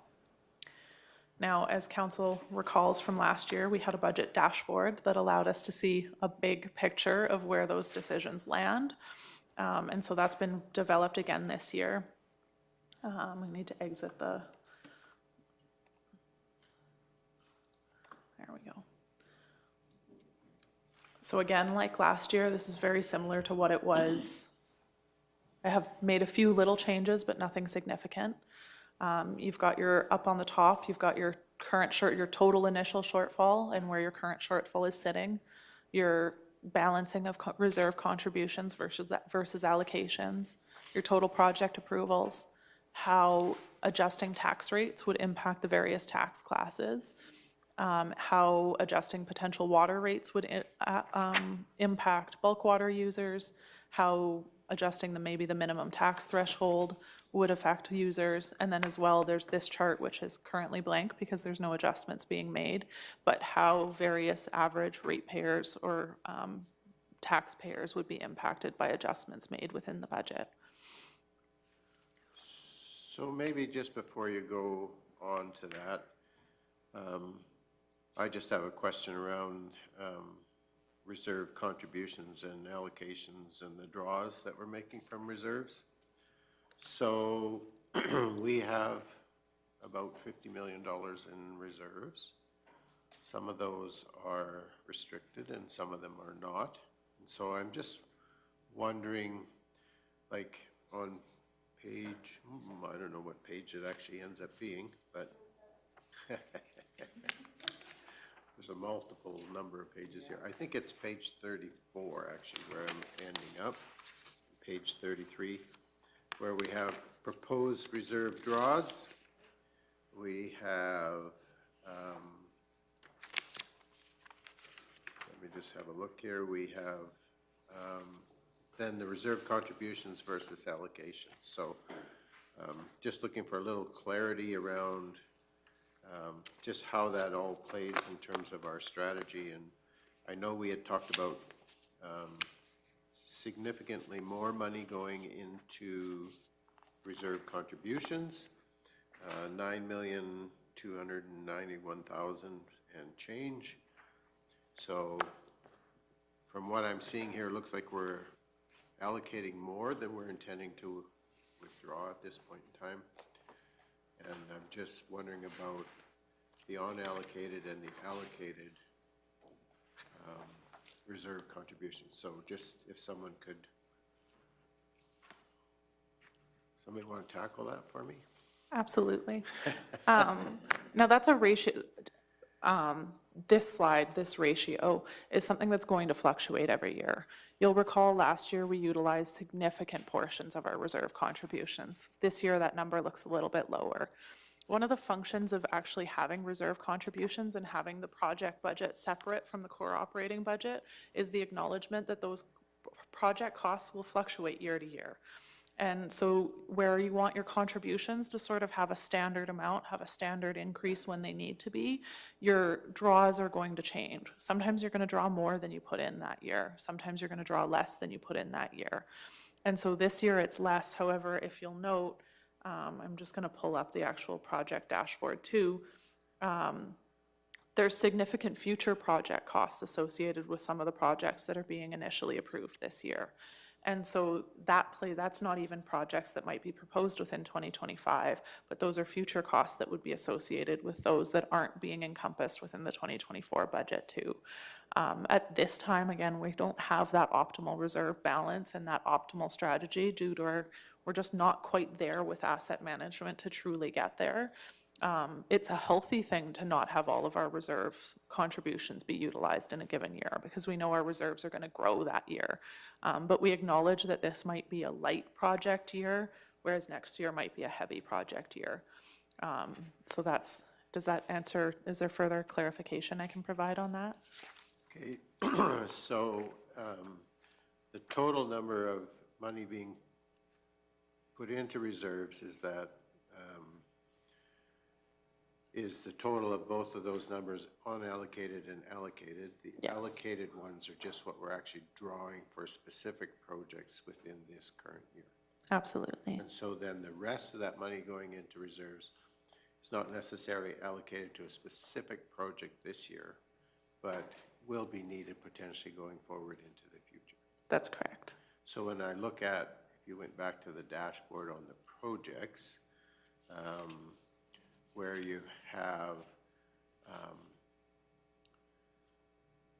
so the impacts on budget this year and the project costs for this year and then the future costs, some of this money that's unallocated would be moving towards the future costs of those projects. Yes. Okay. And then if, just for clarity again, around restricted and unrestricted reserves. So just in terms of our availability or access to use that money and how that might impact what we do. The majority of our reserve balances are not restricted. The way we have, it's really the water service area reserve and the municipal reserve that are the two restricted reserves. The rest of those balances are not restricted, and while they have names on them, they're not necessarily only capable of supporting projects related to that item. Council will be reminded when we presented in October the initial reserve strategy, there's a drive to condense some of those reserves into more clear reserves. And again, they won't necessarily be restricted to only those uses, but they'll be much more defined in terms of what those uses would be. Okay, and the movement of money within reserves or out of reserves and back into that, that's usually a council decision. It is only a council motion. Thank you. It cannot be done without council motion. Thank you. Mr. Hogan? Just to build on what Ms. Van Merbach has said, that difference between restricted and unrestricted is there are some things we look at those restricted reserves that are legislated. So she's outlined the two that are absolutely correct. When we collected the water service area, that could only be used for water-related functions. Council does not have the opportunity to reallocate a bunch of that funding to roads or to something else. If we just, the municipal reserve is the same thing. That's a cash in lieu payment when people do subdivisions and stuff like that. We have legislated things that are the only things council can use that on. Whereas the money we're putting into the road reserve, as an example, doesn't come with a legislated component. You're doing that as part of good fiscal management. But in the future, if you ever wanted to say, you know what, there's 10 million and we want to take 3 million out of roads and put it into water, you could do that. And that's really the difference between those restricted and unrestricted. So even though we apply names for them and we keep track of them from that direction, as part of good fiscal management for the future, you can move those around. And that'll actually be the strategy when we propose the initial discussion on the reserve strategy. Council will call the creation of that, or what we're proposing the creation of that infrastructure gap reserve. What the intent of that is to basically act like a temporary holding area. So you'd have it in reserve, it would be unrestricted, but then as we get deeper into asset management and the stuff that Ms. Van Merbach talked about, the being able to then reallocate out of that infrastructure gap reserve into the appropriate, whether it's roads, water, whatever, right? Once that position is in place and that program is up and running, and that the better detail or costing, basically looking to make those allocations with the reasoning outlined behind it, right? So we know that's a reserve as an example that we're putting, that we intend to reallocate funds from once we know the proper amount, or have a business case to put forward to show why that's the proper amount. Deputy Reeve Whitstock? No? Okay. Councillor Phobes, I thought I saw your hand there, Reeve Whitstock. I'm not sure who's going to answer this, but I just need clarity on the water CAD software from fire flow to water quality analysis to an energy cost management and pump modeling. I wasn't sure what that meant. So if someone could just clarify that, that would be amazing. Sure. Mr. Zier. I sure will try, yes. So through the chair, the water modeling software is something we were looking at for a couple of years now. It was really brought to the forefront, as Ms. Merbach mentioned there, that our contractor rates for this increased significantly. We've always seen a benefit in doing this sort of analysis in-house. Basically, we're doing water modeling for whenever a new connection comes onto one of our rural systems. With this software, we can train our staff to do that water modeling here to verify if they were hitting limits or not, what the system is able to manage. As well, with the software, we can run some test scenarios as far as if there's a fire, where we have our limits and that sort of thing. So not fully replacing the engineering component of it, but I think the in-house, for the costs that we're on here, we're going to pay for it with just a few outside sources on that. And it's going to benefit the water department in general for that. Okay, thank you for that. Mr. Hogan. Yeah, I'll build on what Mr. Zier has said. Is essentially the reasoning behind that. What it boils down to is we were paying, that was a flow through, that when a resident came to apply and had to do the water modeling, we charged them a fee for that. Theoretically, that fee was cost recovery. In the past couple of years, it very much is not. And that's on the other side, the engineers have started raising that rate to the point where it's actually become more economical for us to have that software ourselves and do it ourselves than to pay them to do it, assuming that we get a handful of these a year, which we do. So that was really the impetus behind there, is that as their rates continue to go up, we just said, no, we'll go directly to source because it's no longer economic to have them do it. Or otherwise, instead of, I think it's the $750 or whatever our charge is now for the water modeling, we'd be increasing that to, I think it's several thousand that fee is going up to, that would be passing through to the resident. So that was the underlying, if we have it in-house, then we don't need to necessarily do that to that extent. Okay, Councillor Forbes. For protective services, Kevin. How much experience does the protective services admin support need to receive a starting wage at 94,000? Thank you, through the chair. The 94,000 does include all of our benefits and our LAPP, which I'm sorry, I'm just guessing on the percentage. It's between 20 and 30% of that actual wage proponent. So it is actually in line with the costs for that position, for a regular admin position. It's the additional cost of benefits that that may be precluding why it seems so high. Mr. Hogan. Yeah, again, to build on what Mr. Gannon has said, the costs that you're seeing there are not salary costs. Those are when we bring on a new position, as Mr. Gannon said, there's the benefit component to it, but there's also things like a computer, maybe a desk, a chair, et cetera. So it's all that. What we don't want to do is give you the cost of saying, we'd like to add this person, and then we're back saying, and now that you've approved that, we also need this because of they need a place to sit, they need a computer to work with, they need blah, blah, blah. So when we give you those costs, we try to make that the all-in. Yeah. Okay, are there any other questions? Councillor Cunningham? Just to expand on Councillor Forbes' question, just because I know when I hear the word shortfall, then I go back to the new initiatives and just want to know a little bit more. So I'm just wondering, so we've got a community service administrative assistant. So I'm just wondering, what will that job, and I know I'm kind of getting into the weeds, but I guess when we're doing budget, we do hop into the weeds a little bit. That person versus this new position, like I'm just wondering who's going to report to who or who's going to look after which department, if that makes sense. Mr. Gannon? Thank you, through the chair. Great question. The supplementation that was used with the community services admin was supplementing a lot of the work within the whole department to try to bring the larger admin, the vision-focused admin that's there, and cover some of the pinch points that were prevailing. Where we're trying to do is create capacity within the new position for seeing if we can create more field time for the current peace officers because the amount of admin they're doing in the field. So the current admin would not have that capacity with the amount of work that's passing through the department and the amount of reviews that we're doing. So we're trying to create more capacity within the protective services. So the new admin would fall directly underneath the manager of protective services.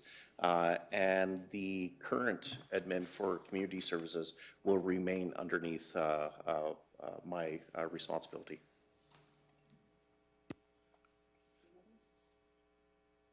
Yes, Councillor Cunningham. So I know we talked about this a little bit the last meeting, but I just wondered, okay, I think with the equipment operator position, I think we kind of determined that was a little bit of a floater position, or maybe would fill in a little bit for vacancies and stuff and holidays. Sort of. Mr. Seer. Thank you, through the chair. So yes, you're correct. A portion of that position is to be a bit of a cover for some vacation. Definitely not the primary use of that position. We're looking at having that, I think through the discussions here, we actually looked at maybe eliminating a seasonal position by bringing this full-time on. We see a need more in the fall and spring months as well to really hit the ground. A lot of the seasonal staff we have are very limited in what we can bring them on, as well as even acquiring them usually takes a number of months where we're already in the construction season. So we saw a benefit in bringing this position on, both for coverage on that as well as really hitting the ground with the rest of our crews to complete the projects we're on. Thank you. Follow-up? Yeah, and so then with the shop position, again, is that kind of like a parts position, or what would that role kind of encompass? Yeah, through the chair, that position is going to be internal to the shop. Basically, with the reallocation of positions, we've developed the procurement position, really being our subject matter expert on contracts and that sort of thing. That has left a void with the internal parts position, stocking, that sort of thing. So that's the primary focus for that position. Okay. One more. So I know for probably the last year, we've talked a lot about an asset management position, and I'm not seeing that here. Is that somewhere, like it sounded like that was something that we look to hire in the future? Is that built into the budget in anywhere? Or? Mr. Hogan? Through you, Mr. Chair, that it is. That was an initiative approved last year, so it's part of the base budget now. Okay. So we're just awaiting a hiring of that position? Correct. Yes. Councillor Forbes? For you, Mr. Gammon. The 9-1 dispatch contract clarity, can I get clarity on how the contract worked, and is there a cost to renewing the service in 2024? Mr. Gannon? Thank you, through the chair. I'd have to get back to you within the particulars of that program. I know that it's shifted a little bit lately, but I don't want to misguide council. So let me get the information back to you in a quick manner and see if we can answer those questions for you. Thank you. Any further questions at this point in time?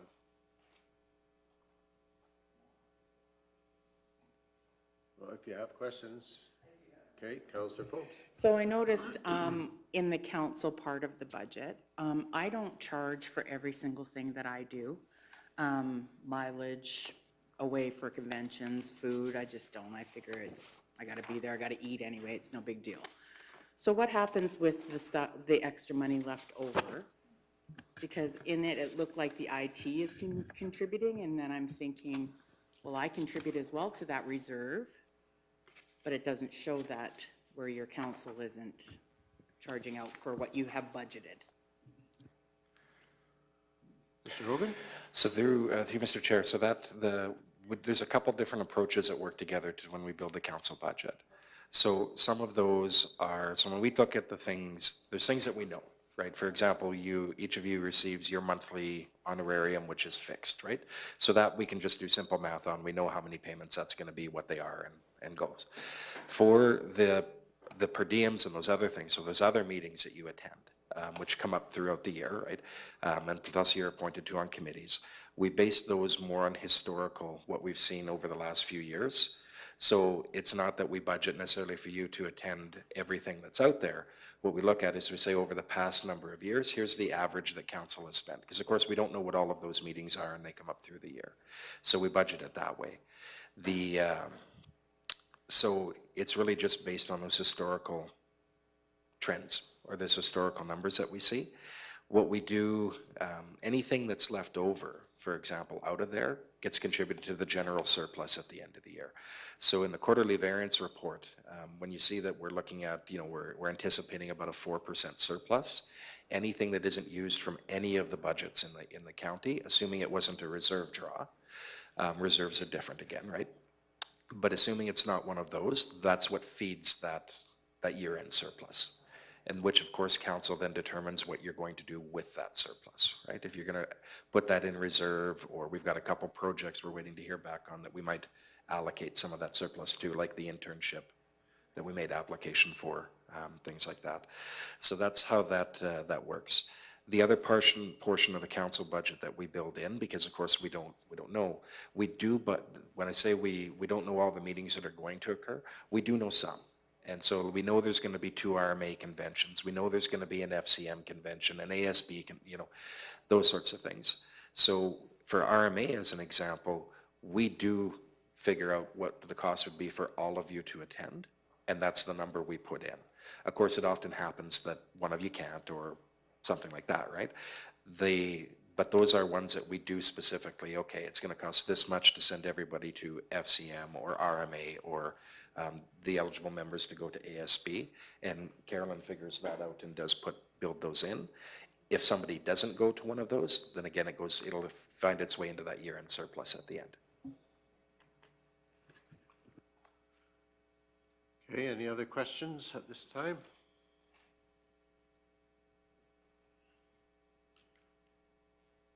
Okay, I'm not seeing any, so I guess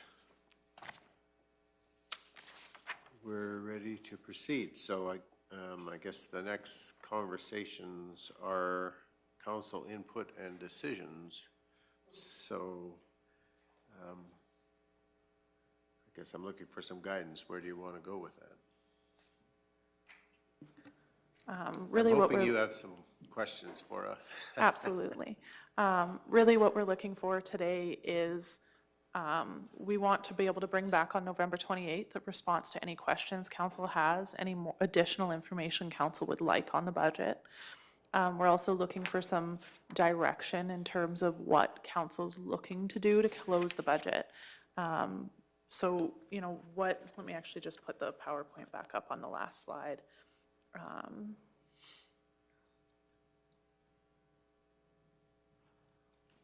So really what we're looking for today is a bit of a guidance in terms of, is there acceptance of new initiatives? Do they need more, is there more information on new initiatives that needs to come back? Are there any service levels that council wishes to discuss, to have additional information on that we can bring back on the 28th to have really foster discussion on what that cost implications of that would look like? Whether council is looking to adjust various service fees. Now, I've built some of that into the dashboard that I have today, but additional information could be brought forward onto the 28th to kind of know exactly what different fluctuations, how they would impact the budget. Again, tax rate adjustments is kind of built into that dashboard, so council's will be able to see what a 1% increase on taxes, how much of the shortfall that would close. We've also hit, there's adjustments for water rate increases that can be incorporated into there. There's also, as I mentioned before, there's the two items in terms of the implementation of the investment return strategy. There's also a discussion around provision for allowances and what council's appetite is to adjust that. Yeah. Mr. Hogan?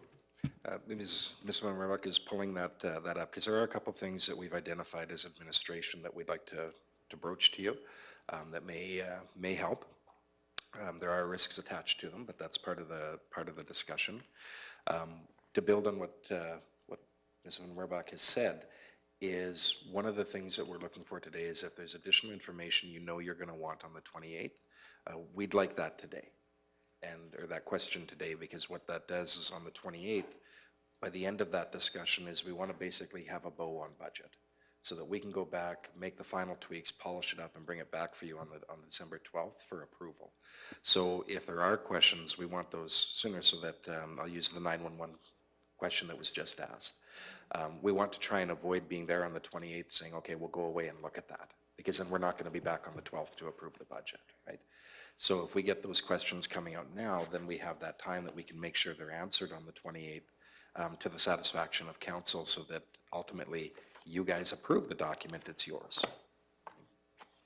But with that, there are a couple of things that we've identified that we think council could look at or consider. We don't have 2 point whatever million of those to throw in front of you, but a little bit.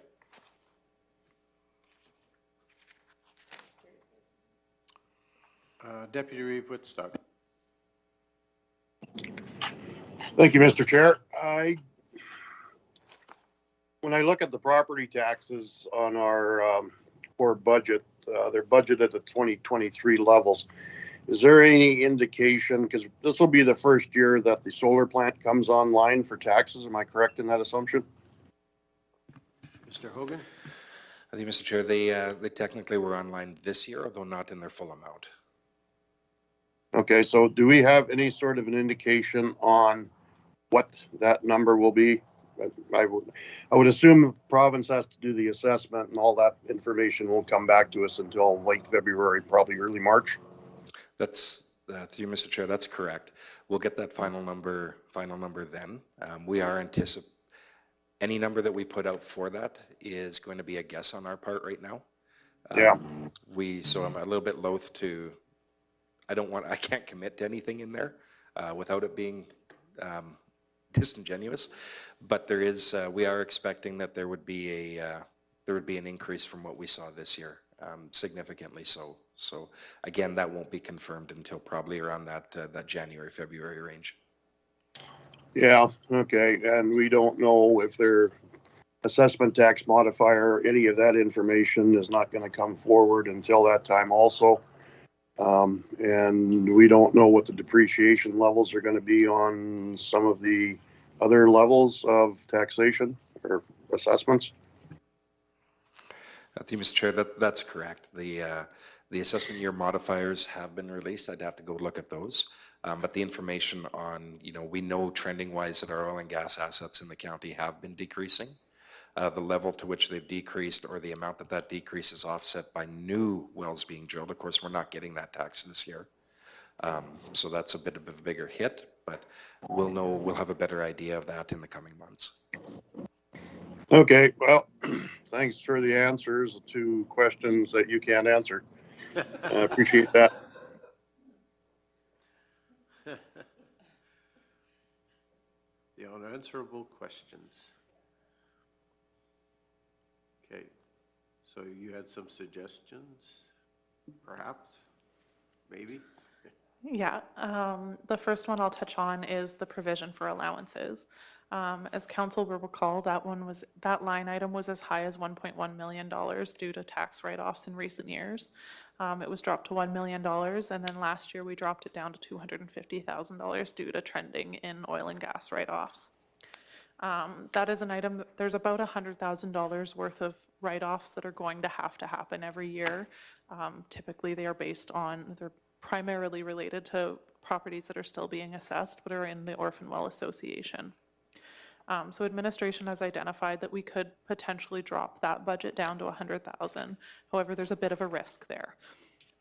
So we acknowledge there's about $100,000 we know we're going to write off. We need that for sure in the budget in order to accommodate that. The risk of dropping that down to that $150,000 is if a company comes and we find that we are unable to collect their taxes and those amounts need to be written off, then there isn't an allocation built into the base budget to absorb that write-off.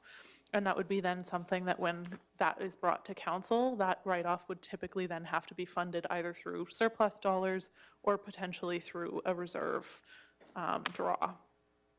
However, administration, based on the trending we're seeing and the amounts that we look like are going to be uncollectible, we feel like it would be reasonable to drop that line item to $100,000 and that the risk is not significant.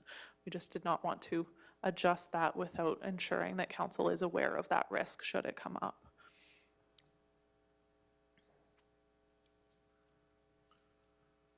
Any comment?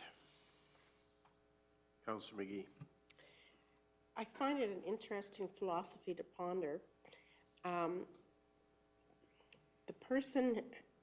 The last few years of where we've had to take those cuts because of what's happened, part of me was disappointed that we allocated enough for them because it didn't bring enough emphasis to the pain,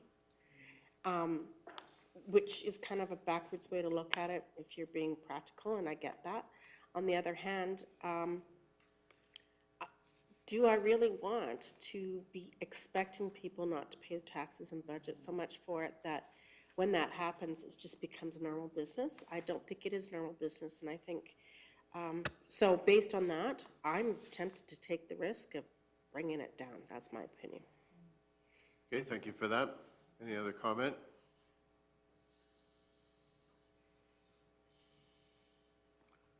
I don't know, is that a consensus of council or?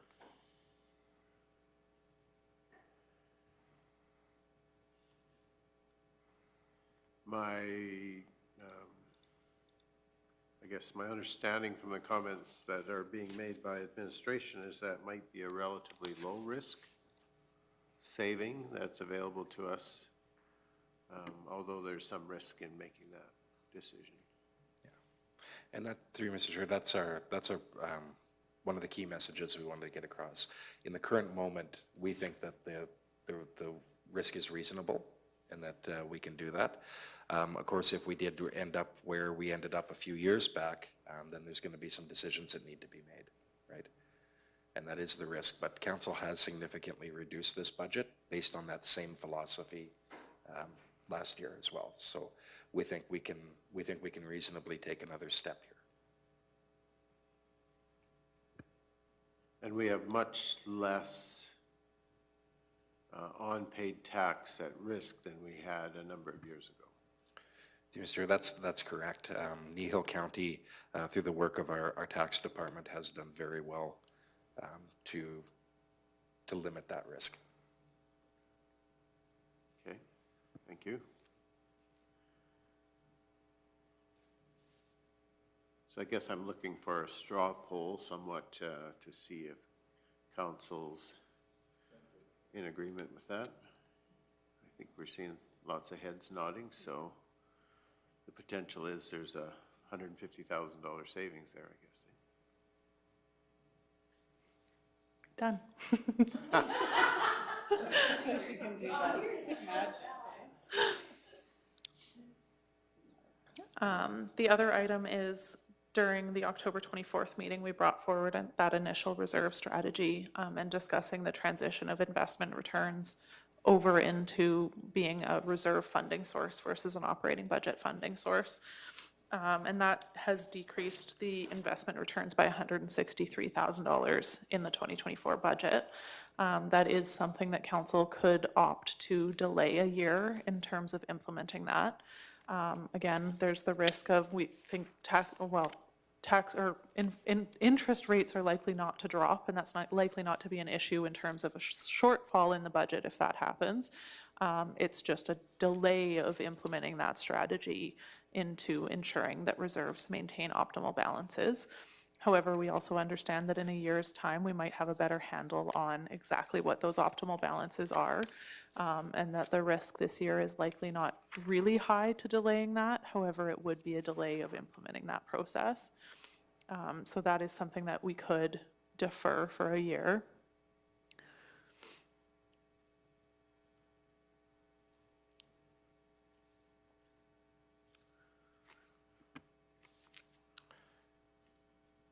Mr. Hogan, go ahead. And through Mr. Chair, when we talk about those deferrals, those can be in whole or in part. So it's not a half a roof scenario. When we look at the capital equipment plan as an example, it's not like you have to go the full bore or nothing. There's gradations in between.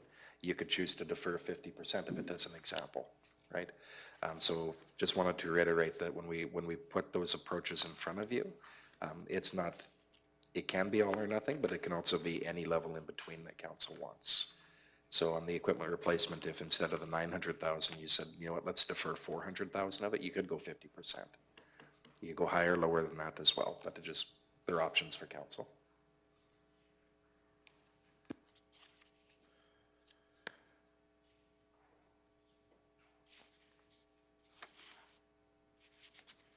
So in the costing estimates that you gave us, as you referred to capital equipment plan, that $918,000 that was suggested to go as a contribution to reserves, that's in anticipation of increased equipment cost. Through you, Mr. Chair, not solely in anticipation of increased costs. Okay. Much of that is based on the increased costs we've already seen. Okay. Based on what we were funding previously to what we've seen as the increase. Council's seen it with our units, with fire equipment and stuff like that. So it's not necessarily all future oriented. Some of it is what we've seen happen. So if we're adjusting that line item, the available monies that are there aren't necessarily half, or we don't really have a firm handle on what that might be. Sorry, Mr. Chair, I missed part of the question, I think. Okay, I guess my understanding was you were suggesting that there was a possibility to put a variance or to adjust the budget using those contributions to reserves on the capital plan. Did I misunderstand you when you said that? No, that was correct. Okay, so that $939,000 or $918 specific to the capital equipment plan, of that monies that we put in as an increase because of increased capital equipment costs, is there actually money in there that's available to reduce our overall budget in terms of spending, or is that money all needed to be there because that's what we anticipate using? So through Mr. Chair and Ms. Van Meerbach, if I can add on this if she likes, that's based on the entire fleet and what we want to put away per year to make sure that the operating budget stays relatively flat instead of big fluctuations, because some years you're going to buy more equipment than others, right? So the money that we're recommending we use on equipment purchases this year is sitting there already. So you could take part of this away and that would not impact our ability to replace equipment as we've proposed this year. What we're really saying there is if you didn't want to take all of that hit in one year, you could choose to spread it out like you've done with some of the other things in the past, like MSI replacement, et cetera, right? So we don't think that there's not a danger to the operation, say, in this year. You might have to do some additional catch-up in future years by deferring some of this. That being said, as we firm up the capital equipment plan and the asset management components that feed into it, we'll get a better idea of if there's that catch-up required at all, right? The short version, I guess, is that you could say that you chose to put in 50% of that. You're going to reduce your shortfall by about 400 and some thousand, which you may or may not need to make up in a future year. Or you can spread that increase out like we're doing with the gravel reserve. We're not looking at increasing that to its full amount every year, but we're adding year by year. The investment income, removing that from our operating budget, we could do that entirely in 1 year, but you would see that shortfall increase by several hundred thousand. We're choosing to space that out over several years. So it's really just, you could apply that same approach to this. And we're recommending, because we believe that approach can be done without impacting, Okay. call it the day-to-day.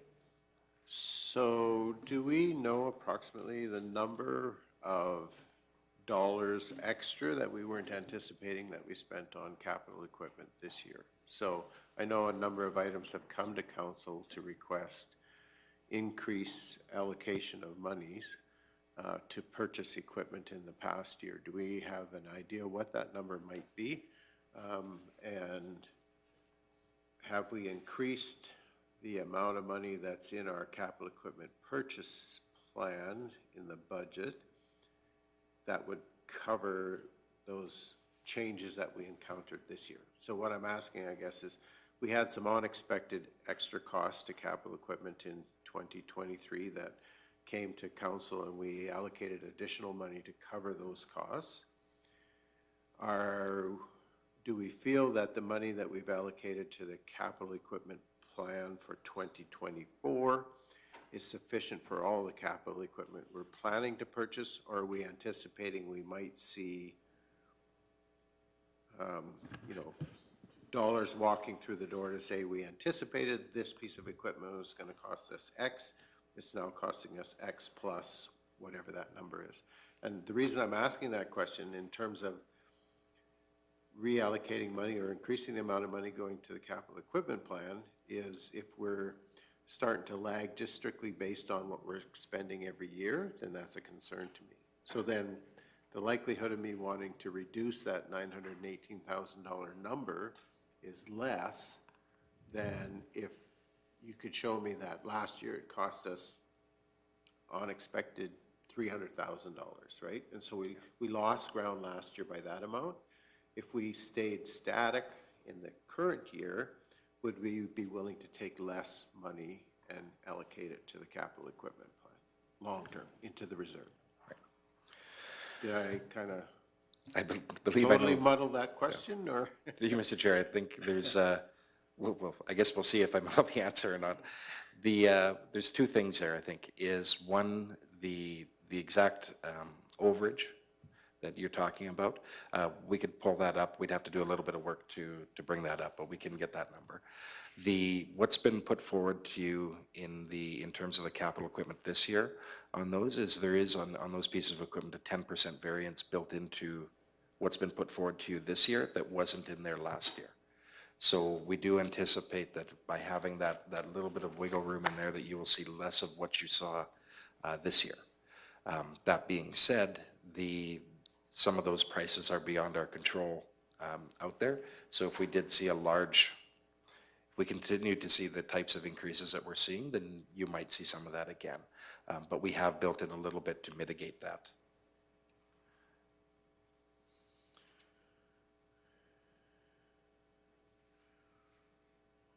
Okay, so,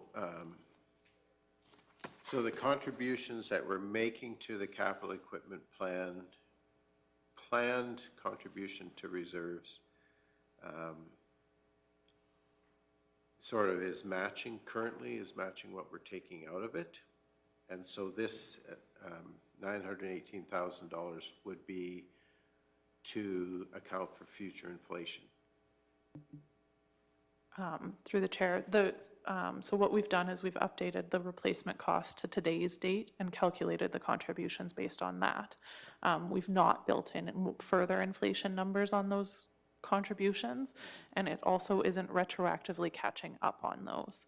So what we've done is, say an asset, for simplicity's sake, say an asset was bought for $100,000 5 years ago and needs to be replaced in 5 more years.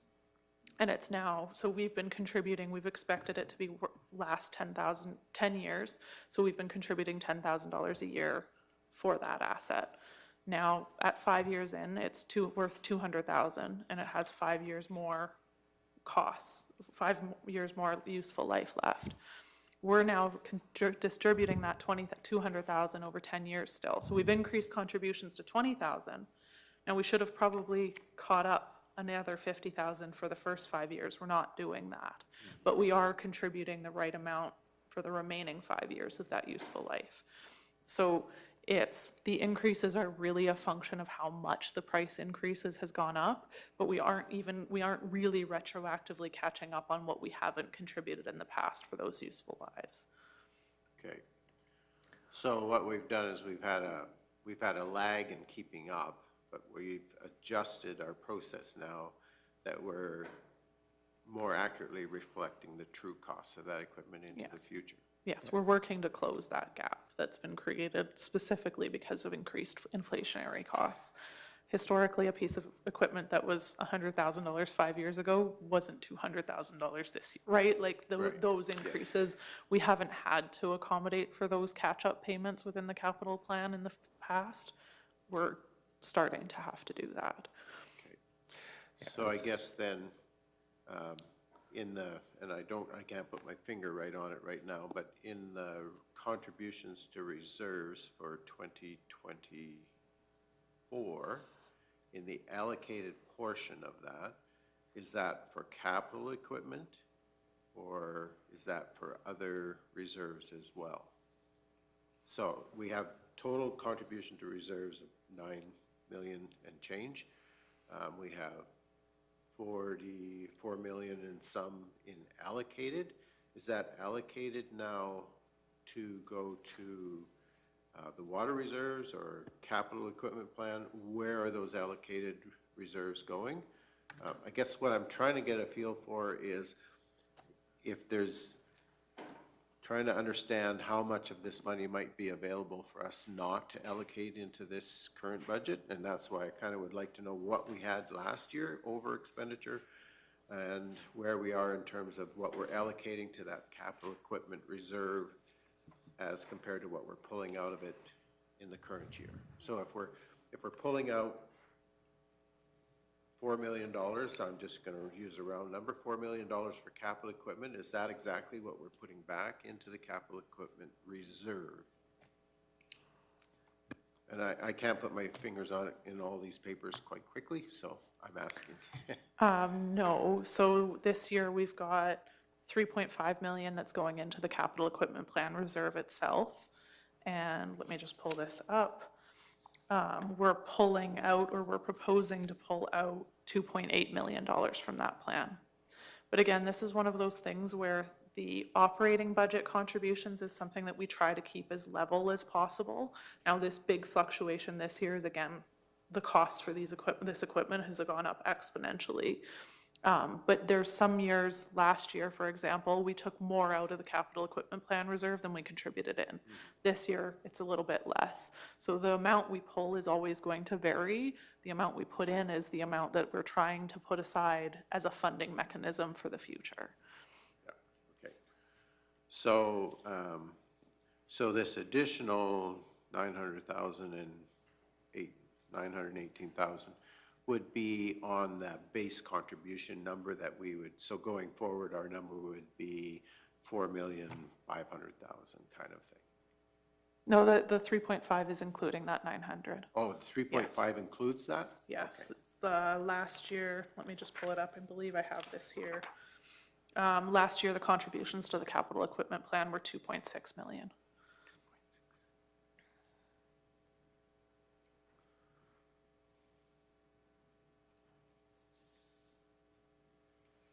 Okay. I'm getting a more clear picture, thank you. So, Mr. Hogan, go ahead. Just in response to an earlier question, the overage on the capital equipment, when I go back to the second quarter variance report and the capital project summary, between the overages in delays from 2022 to 2023, it looks like about 107,000 was the amount. But again, in the 2023 proposal, we have built in call it a contingency into that budget that we think will mitigate that. The 2024 proposal. Correct, yes. Okay. All right. So that 107 potentially represents the 10% variance that you built into the 2024. That's correct, yes. Okay, thank you.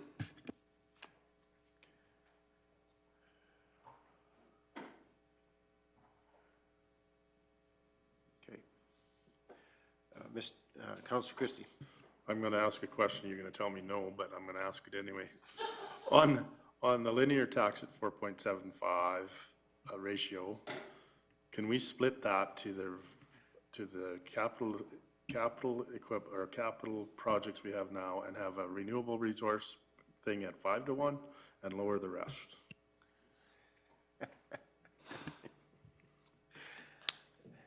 Through you, Mr. Chair, no. What we'd have to, I say that with an asterisk behind it. We would have to look into, that'd be a good question there for legal. So as council, you can do different asset classes and classifications and apply different tax rates to those. I don't know that the regulation or the direction you're going would fall into what we're allowed to do. But we'd have to double check that. So as an example, there are municipalities out there that have gone the route of, your local business, your mom and pops would be classified as one thing versus your industry would be another, right? I just don't know off the top of my head how specifically you can start breaking down industry before it becomes, what's the word starts with a D, before it comes not discretionary, but a little bit too selective. Discriminatory? Yeah. Discriminatory, thank you. That's the one. There is a point at which you reach that, which will be outside that, and I think that would be the case here, but we would have to check that. That's just a thought. You got the answer you anticipated? Pretty much, but there's a door there. Well, I guess, are there any other comments? Otherwise, I'm going to suggest we take a little brain break. Go ahead, Councillor Cunningham. Okay, so yeah, I did appreciate Deputy Reeve Woodstock's question about the tax on the solar. My suggestion would be to ask the companies, because they have a very concrete number, what they tell our ratepayers that we're gonna get, so just a thought there. So just with the new initiatives, again, I kind of going through them. I guess what I'm looking for, and you're asking us for what we want for you to bring back next time, I would just like to see what's a need and what's a want in those new initiatives. Like, from my understanding, the environmental technician, that's maybe a position we need to have due to some new regulations that have come on board.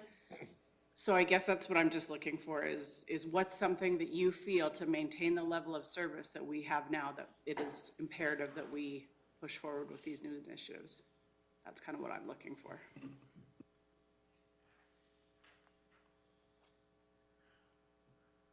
Must have as opposed to really would like to have?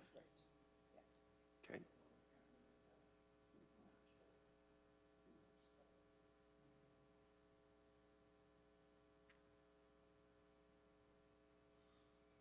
Were there any other questions you had right at this moment? No, I'm good. Okay. Then I'm going to suggest that we take another recess, and I'm going to say we'll be back at 11:10. So it gives you 15 minutes. So we're in recess.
All right, it's 11:12, so I'm going to call the meeting back to order.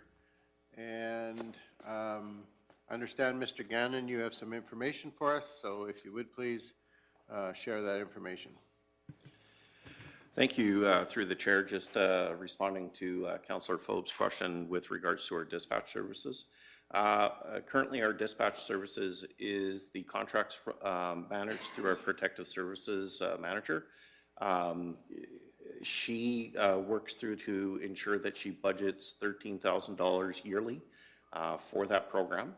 And our partners underneath that also split $16,000 for their portion of the contract, and it's a per capita contract.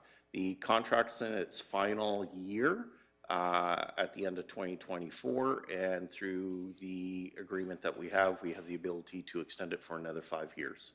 And the contract is performed through the City of Red Deer. Is there any follow-up on that, or? If not, Mr. Hogan, go ahead. Through you, Mr. Chair, the only addition I'll make to what Mr. Gannon said, this is one of those items that prior to the ICFs being in place, Kneehill County was actually covering the per capita costs for the 5 urbans enclaved within our boundaries. During those discussions, that cost was negotiated to be back on them. So now they're paying their own costs, where previously the county was paying that for them. Okay. All right. So I guess we're back to our previous conversation. And so if you want to continue to give us additional information, I guess we were in that middle of that conversation around the capital equipment plan and the additional contribution to that, and whether there was openness on council to reducing the increased allocation to that.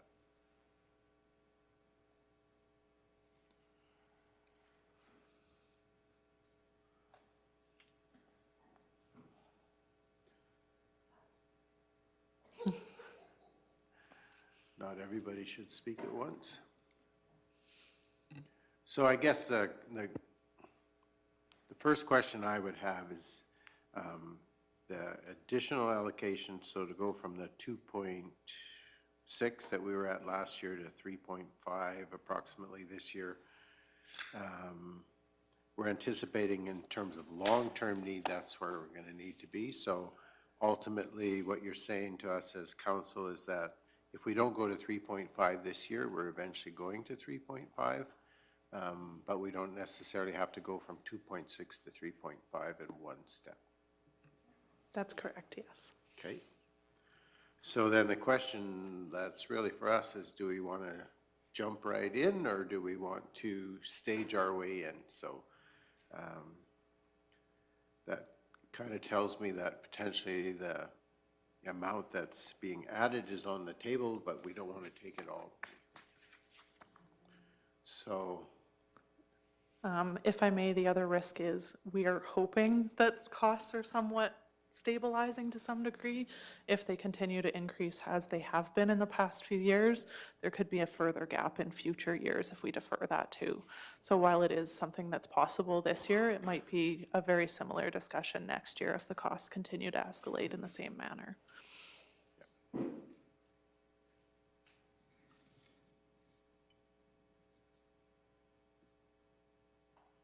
So what you're telling me today is you'd really like 3.5, but next year you might ask for 4.2.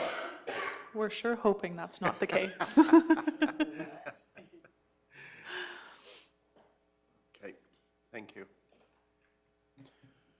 So I guess the question is, where is council on this? And does somebody have a suggestion for what might be a first step proposal, or? I'm looking for direction and council thoughts.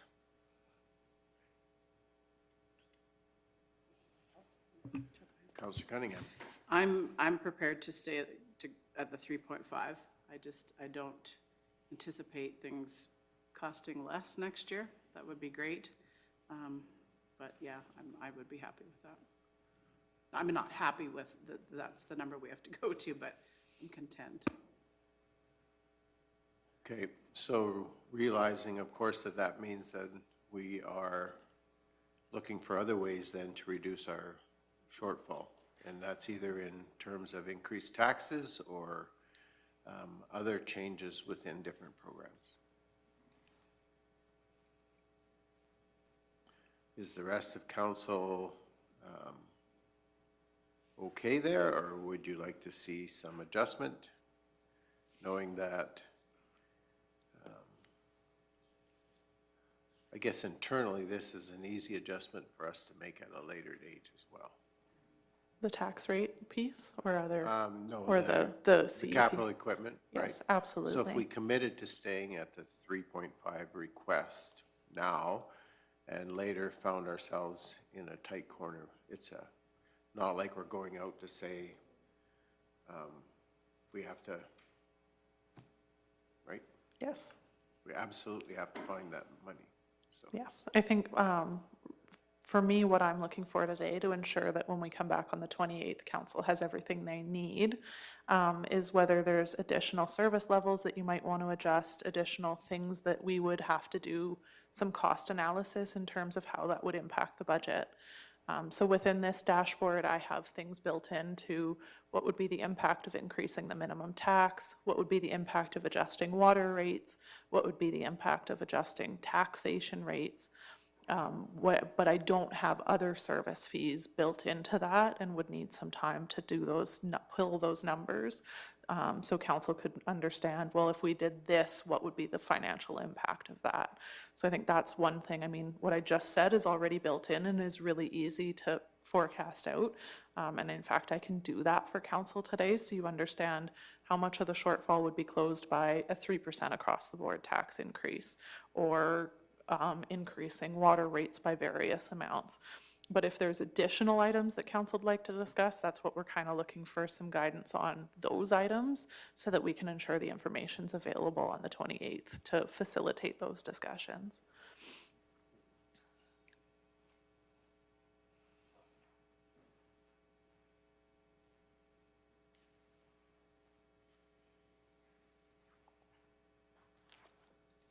I wanted to give everyone an opportunity to ask questions or get the information that they need, or at least put their questions on the table.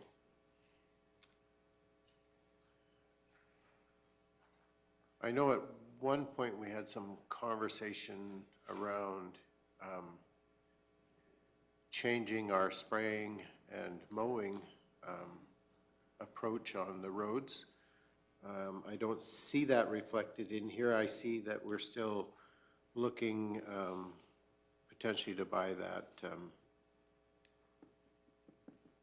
wet blade mower, capital equipment for ag services.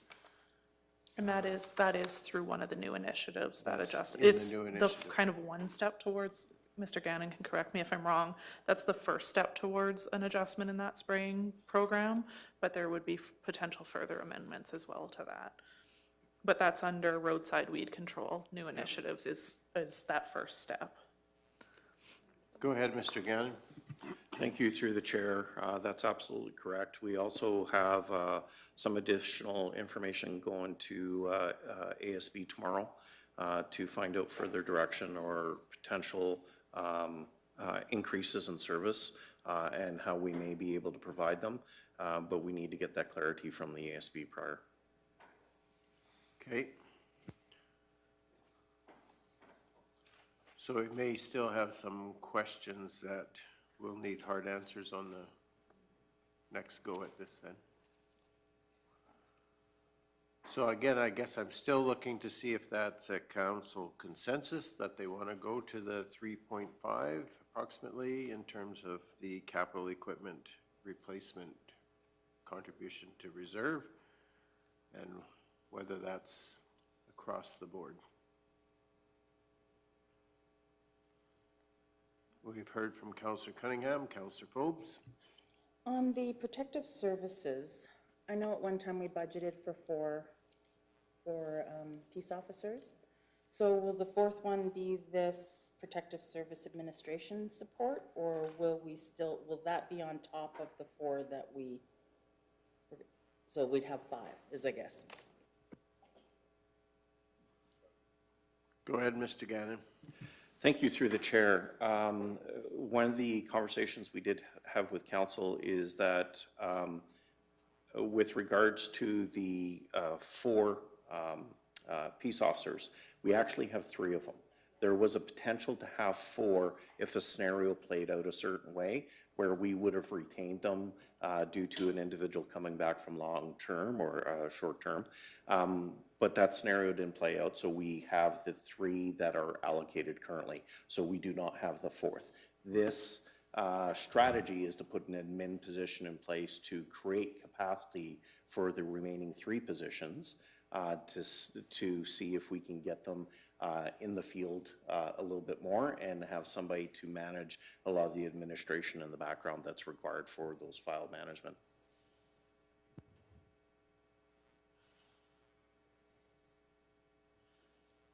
Mr. Hogan, sorry. Thank you, Mr. Chair, to build on that. So in that initial discussion, the scenario that Mr. Gannon talked about would have been, we would have been able to accommodate that basically in the existing budget, but it would have required us to include in the 2024 budget that additional position. That scenario didn't play out, so that 4th peace officer position is not in this budget, and it's never entered into a budget.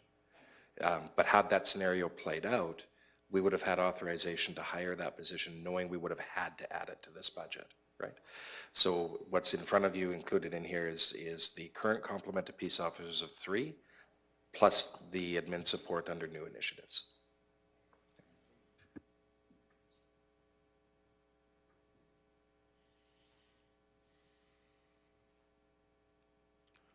Okay, since I think we're all currently avoiding the capital equipment reserve contribution question, other than Councillor Cunningham,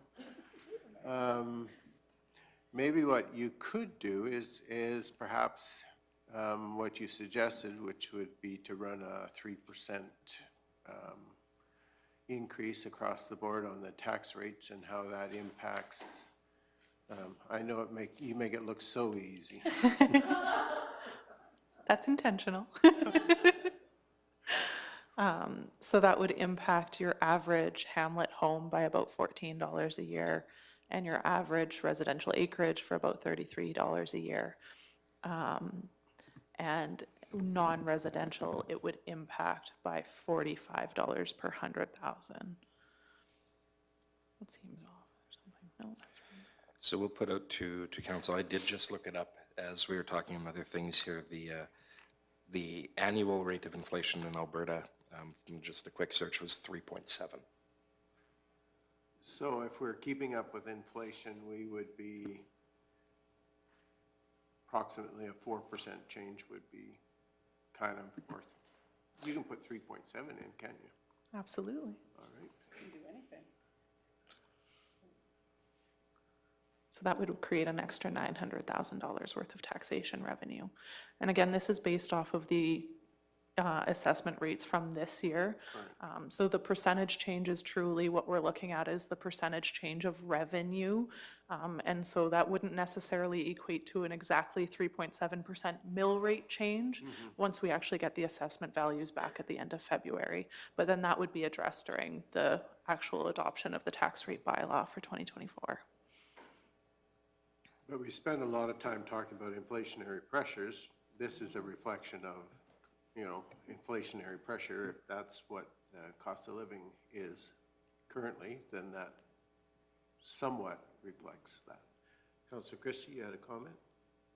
Well, I was just looking at the tax rates. I'd be comfortable with 3% on residential, and I'm struggling between 5 and 10% on farmland tax because that's where some of our costs are with the more weed control and the right-of-ways.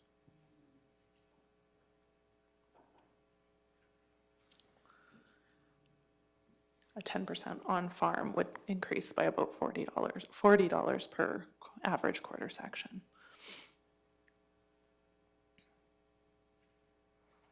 Well, and I guess that, my concern is that's where the costs are coming from the ag department. we need to pay our share.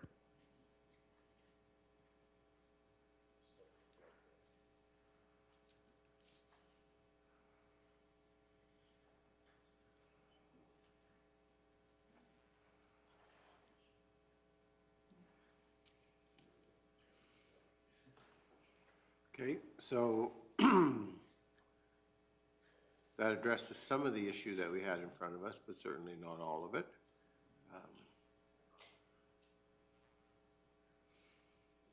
And ultimately, we are going to have a balanced budget. So the hard questions for next time, anyone, I guess Mr. Gannon said I have to wait till after tomorrow to find out on the roadside weed control side of things, when the Ag Service Board meets to make those deliberations.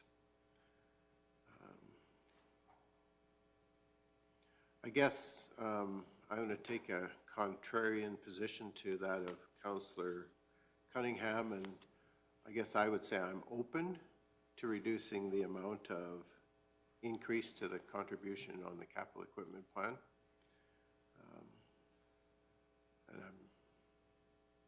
I know it'll help us if we, in terms of dealing with that shortfall, even if we took 400,000 out of there, we're still looking at a $1.2 million shortfall, guessing, without really knowing what the revenue side of things is going to be. So,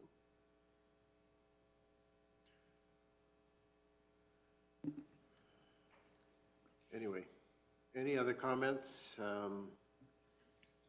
from council regarding where we are? Any other hard questions from administration as far as forcing our hand and making us make decisions? Some days that's maybe not such a bad thing. So, Mr. Hogan. Through Mr. Chair, since you asked, Since I put it out there? Yeah. One of the questions that we do have rates and fees that tie into revenue as well. And so last year, as part of this exercise, council did actually and ultimately chose to do rate increases to things like water, minimum tax bill, et cetera. We do have a number of other rates and fees that we can look at as well. Not all of them produce a large amount of revenue, but there is a question there around your water rates, as an example. It is anticipated that at some point in the future we're going to do a holistic water rate review, but we know it's heavily subsidized right now. And so there is a question there. You raised it, I think, by it was $5 a month, and I think 5 or 10 cents a cube. Is there an appetite to go up another cent a cube, or 5 cents, or keep it where it is? There's scenarios there that play into revenue as well.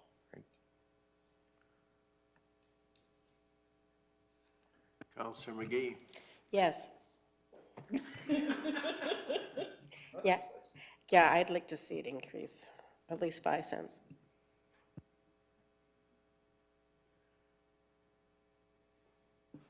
I can give you those numbers of what a 1 cent increases by about, if you do it on both bulk water and on your water lines, would increase the budget by about $2,800.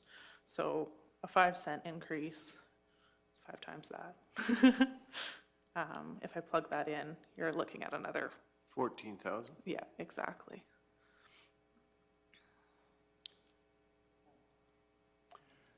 Are we anticipating, question I would have, are we anticipating then that we would see a bump in price from our water suppliers?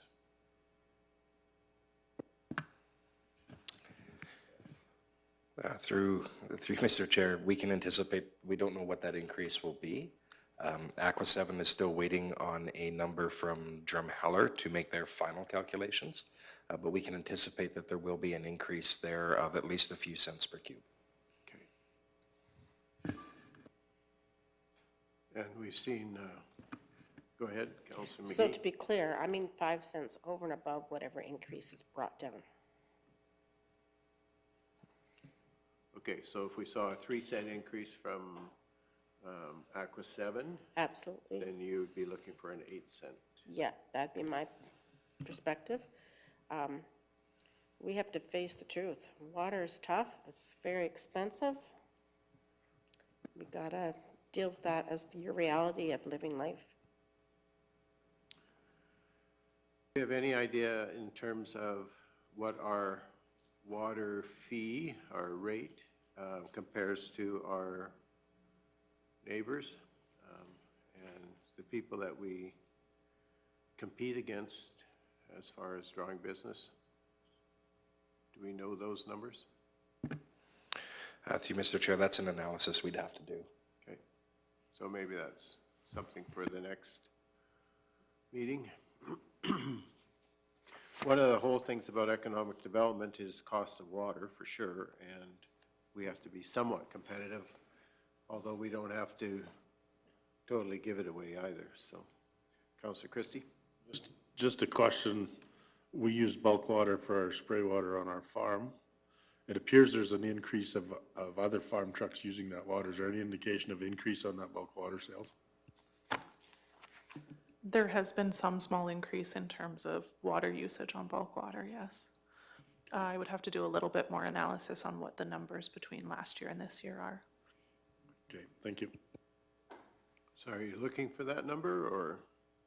It's just, it seems as the weed control, I don't mind paying my share for water that I'm using. If it's gotta be somewhere at cost, I would think, but. Okay.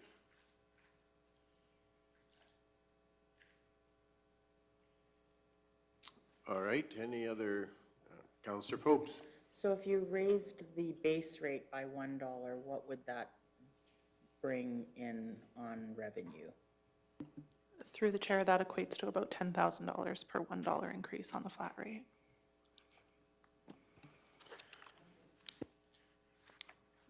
So when we, and again, this is the, I mean, the balance that you have to have is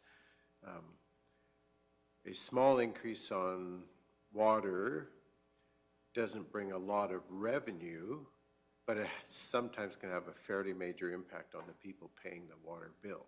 And so that's where it gets, just like a small increase on a tax rate doesn't look sometimes like it's all that big, but the person paying that tax bill might find that to be less than palatable. And so that's why we always have this balance. And, when you're looking for $1.5 million and you find 10,000, sometimes you go, is that really a worthwhile thing? And the answer is yes, they all are, because you have to keep reflecting inflation and you have to keep staying up with where your costs are going.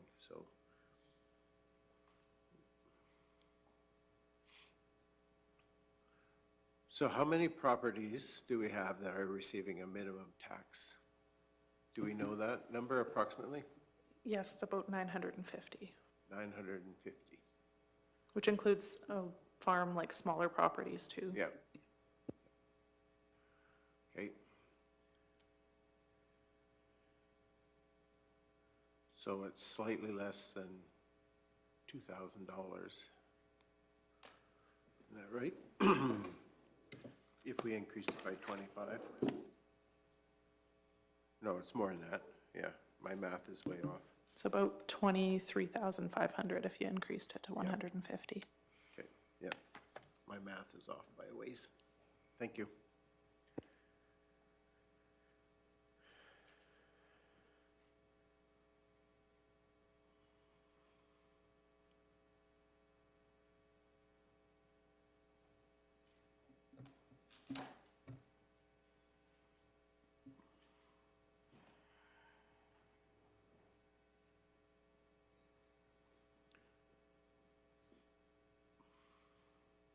Okay,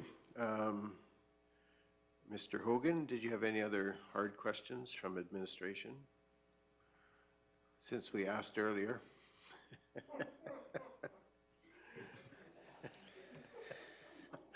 So I think, I like to keep the door open, right? Like, so I think at this time, I think our questions that we've needed to ask are asked. Really, it's to give council that ability to, over the next couple of weeks here, digest, and for us to bring back some of the information that you've requested, to make sure that you can have those other discussions, right? We've been able to show you what some of the different scenarios look like, which I think is important for that digestion, as I call it, and saying what some of those may look like. I think we're good on admin side for now. We've got some things we'll have to go away and do some research into to bring back, but no, I think from there is. so I know why. Can we change that residential to 3.7? Because it did funny things to my tax ratio, which went in the wrong direction, so. Okay. Yeah, because I see our tax ratio went from 4.75 to 4.78, and that's not the direction we necessarily want it to travel, so.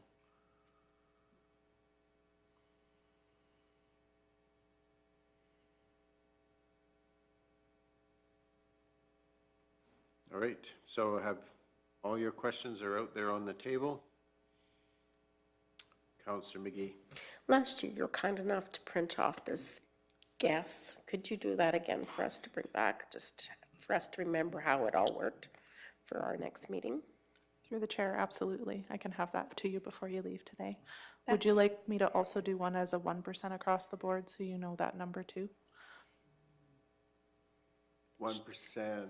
Across the board tax rate increase, just so you know what that 1% What each is. percent would Or would you like cost me to then? just provide you that number? I love the idea. Thank you very much. I will do 2 of them. We know how fast you can do that, so. Okay, any other questions? Councillor Cunningham. Just a comment from me again, I really want to reiterate the new initiatives piece for me.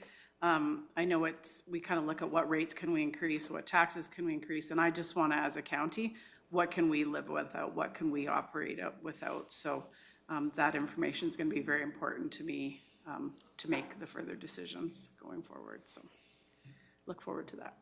Okay, yep.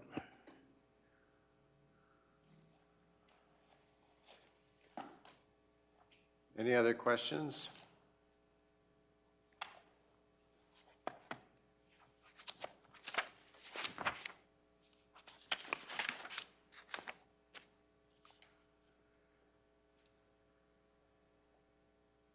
I'm not seeing any. So we're good with where we are? I can almost hear the wheels turning. You've raised a lot of things for us to think about, so that's much appreciated. If there are no further questions or things that we are interested in having at this point, what I would be looking for would be a motion to receive the proposed operating budget for information, and then we look forward to seeing it come back again. Is there anything else we need to provide for you, Ms. Von Merbach? No, I think I'm okay. Thank you very much. Okay. So what's council's wish? Councillor McGee. First off, your presentation is excellent.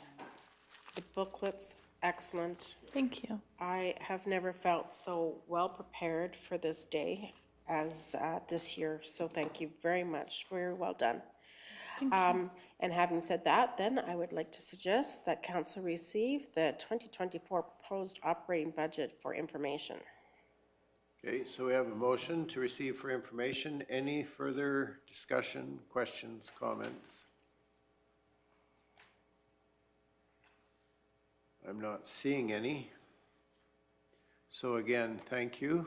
Thank you. Certainly appreciate your time and effort, and not just yours, but everyone who had a finger on this, and so it's very much appreciated. So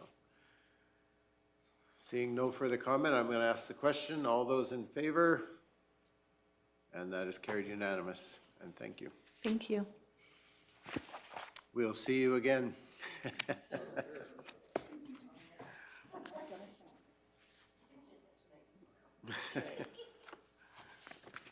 Good thing we're in a good mood.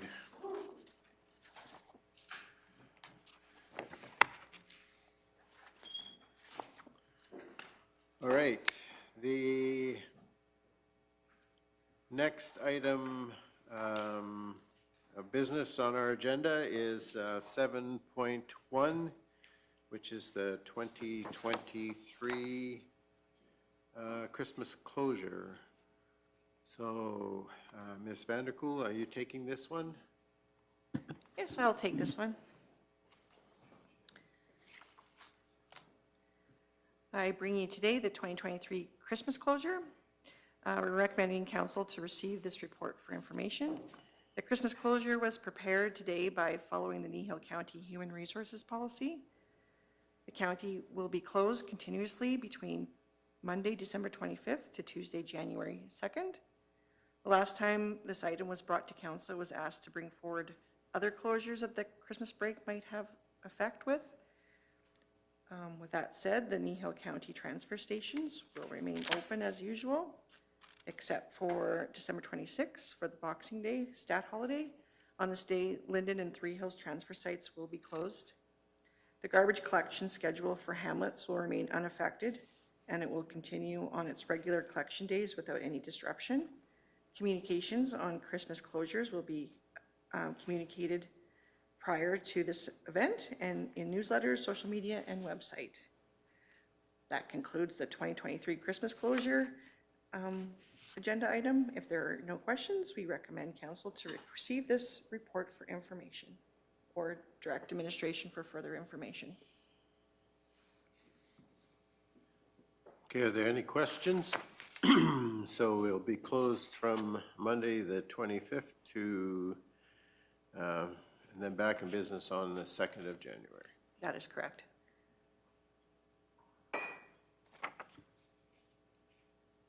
Okay, so what's the wish of council? Councillor Cunningham. Because I love Christmas, I'm happy to do this, so I move that council receive the report for the 2023 Christmas closure for information. All right, we have a motion to receive for information. Any further comment or discussion? If not, all those in favor? And that is carried unanimously. Thank you. The next item of business on our agenda is 8.1, Kneehill Regional Family and Community Support Services Delegation, the Family Wellness Workers. And Mr. Hogan, if you would, please. Through you, Mr. Chair, this is just in response to the delegation that you received earlier today, and so we're just recommending that you receive that for information as presented. All right, thank you. So any further comments on the visit we had from the Family Wellness Workers and the program report they brought? Councillor McGee. It's so hard not to step up on the soapbox for a really long time. But preventive dollars are so worthwhile, and they just proved that with this report, and I don't think we can say that loud enough, long enough for it to make a difference. And wow, if we want to be economical, this is the type of examples we need. Let's prevent problems before they cost us large amounts of money. And we are so fortunate to have such great workers that really demonstrate that this is really how it happens.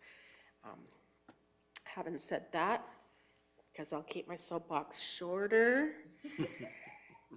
I'd like to move that we receive for information the Kneehill Family Wellness Program of 2022-23 Annual Report. Okay, thank you for that. Any further comment? Councillor Christie. Just like to comment the interaction they have with the youth and their success rate is phenomenal, and I really appreciate that. Okay, thank you for that. The only other comment I would make is we didn't see the person in front of us today who's the community support coach, but the synergy that's there between the family wellness workers and the community support coach is amazing, and they work very, very well together. And I think the combined programming that they do year-round has been very beneficial. So I'm hoping that we'll see the community support coach in front of us one of these days when she comes up with her annual report as well.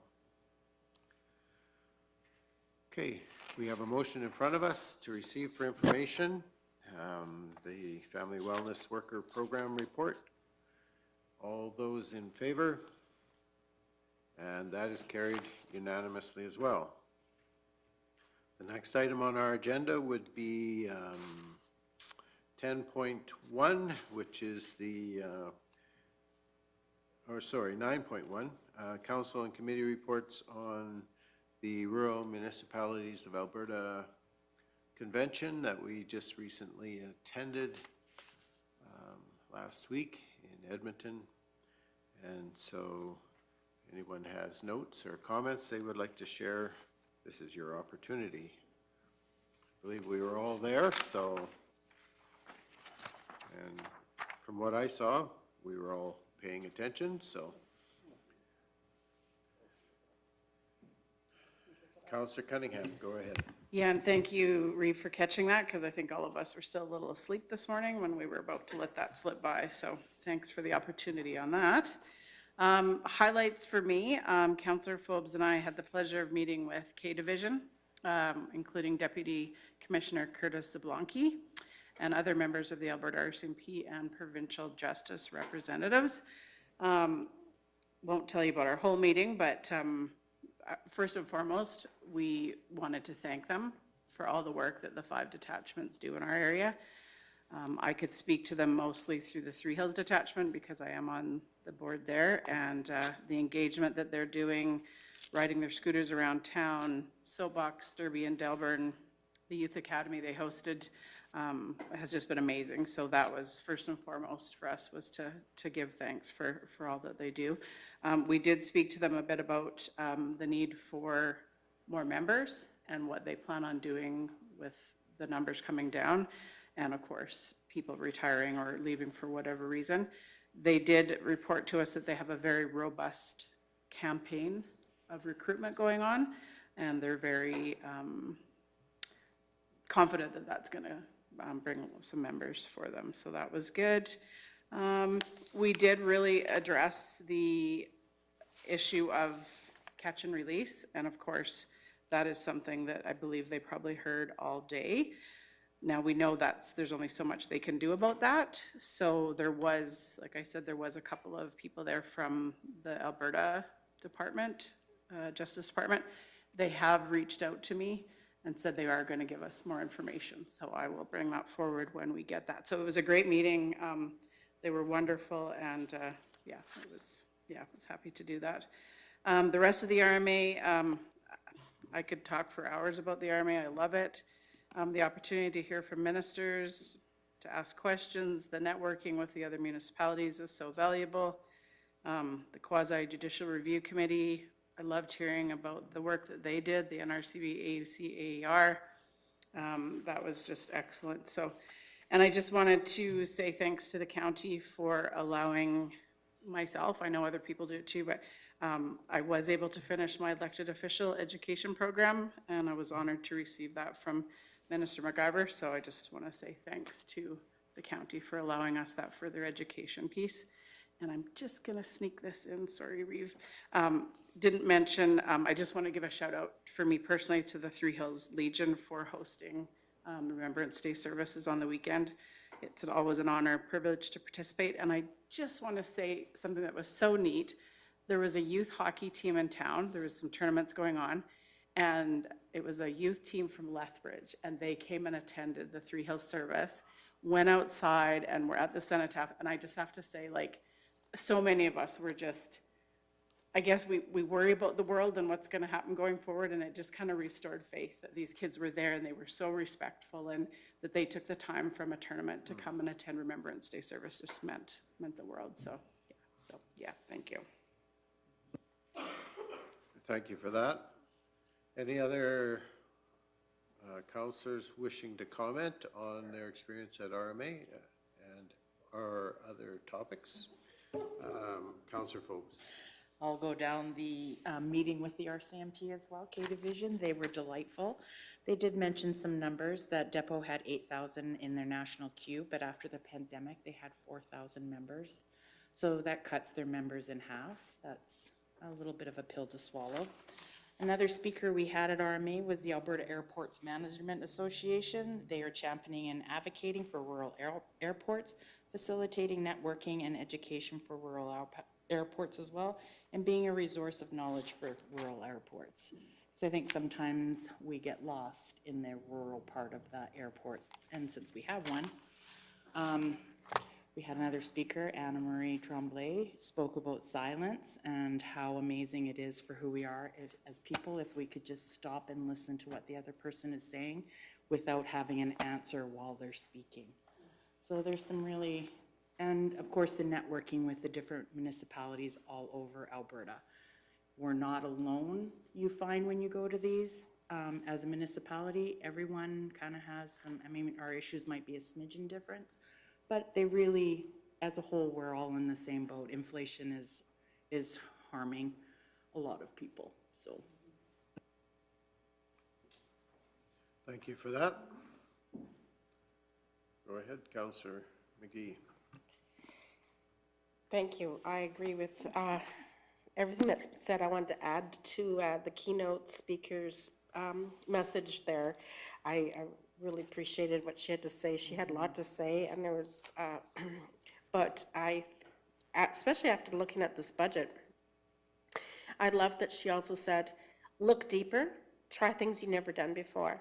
So often we are caught in the way we've done things, the language we've always used, and I think that challenge is something that we're really going to have to look going forward as we find more and more stresses to how we do business. And so I found that very inspiring little thing. You know, keep looking at how you can do things different as well. Just because we've always done it doesn't mean we'll be going forward if we keep it that way. So I thought that was really pertinent to where we're at. I always like to be sure to give our residents some assurance that RMA itself is really working hard for everybody in Alberta. And a large part of our time up there is a lot of meeting and work on how we want to advocate and what we want as priorities as an RMA association. And we endorsed, well, we looked at 21 different possible advocacy pieces, and then I think we endorsed 19 of those, 2 of which I'd like to highlight. We are looking to be sure to advocate to the government to have increased funding for the road bridge program. I think that our residents would love to hear that we're working hard to find ways to get that solved beyond just our residents. And the other one that I was really excited to report on too is that we're looking to see if the Municipal Government Act could be changed to make provincial regulators for granting licenses, permits, etc., be sure to take municipal people as part of the conversation. There's better clarity in the actual resolution. If you wanted to look at it on the RMA site, you sure can, but we are working very, very hard as an association to help our province better meet our needs. Having said that, I want to also say I found it interesting the amount of emphasis and unwillingness to hear everyone's concerns around the suggestion of parties entering municipal government politics. I think that's something we really need to be aware of and start having conversations around what our residents want to see. Personally, I'm here because I love that I am accountable to my residents first and only, and not to a party. It's just one more level of accountability that takes it away from the actual voter, in my opinion. But that is something I'd like to see more conversation happening, so we know better how to address this possible change that municipal government of Alberta is looking to do.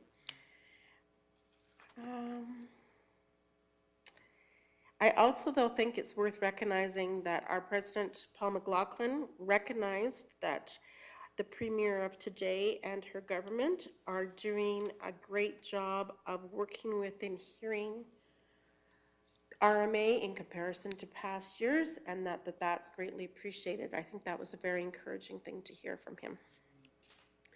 I think that's all I wanted to share, though I could talk forever. Go ahead, Councillor Christie. For sure, I agree that the networking with other municipalities around us is terribly important. I did attend the emergency service Fire Smart part of the program that was put on by Yellowhead and Greenview. One of the communities was evacuated, let back in that 4 or 5 days before they were evacuated again. They went through the Fire Smart programs on their properties and were able to save homes. So that was a terribly strong message that we got to be proactive on our emergency services in a community, and I really appreciated that. Okay, thank you for that. I don't think there's much more to add other than to say I think it was very beneficial for all of us to have been there. And I think we all always hear something a little bit different in every message that's brought across. But one of the things that I appreciate is the fact that our provincial government does actually show up at that meeting, and there's many ministers and other members of our Legislative Assembly that show up and listen to the voices of rural Albertans. So that's always good to see. And so it was a good conference overall.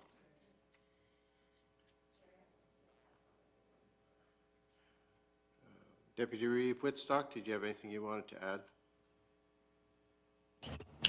Oh, I think everything's been pretty much covered. You know, it's a great opportunity to sit on a one-on-one with ministers. I know we don't have a lot of time to do it when we're there, but just to touch base and throw out a few little ideas when you get the opportunity, I think is, it's amazing because we know that these people are very busy.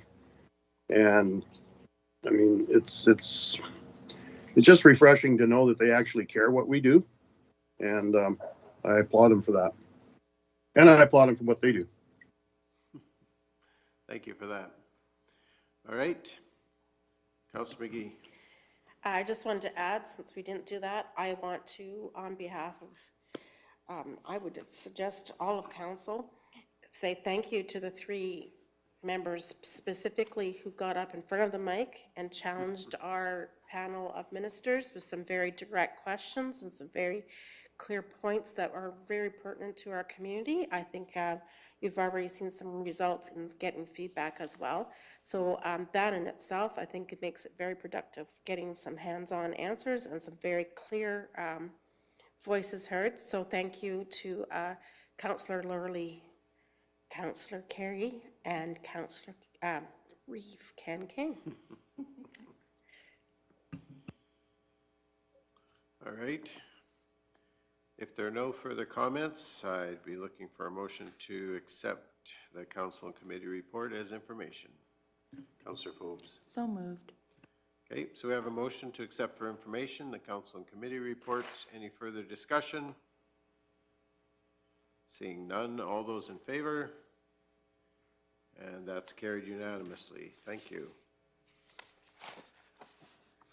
The next item of business is the council follow-up action list. And we have that in front of us. Are there any questions or comments related to the follow-up action list?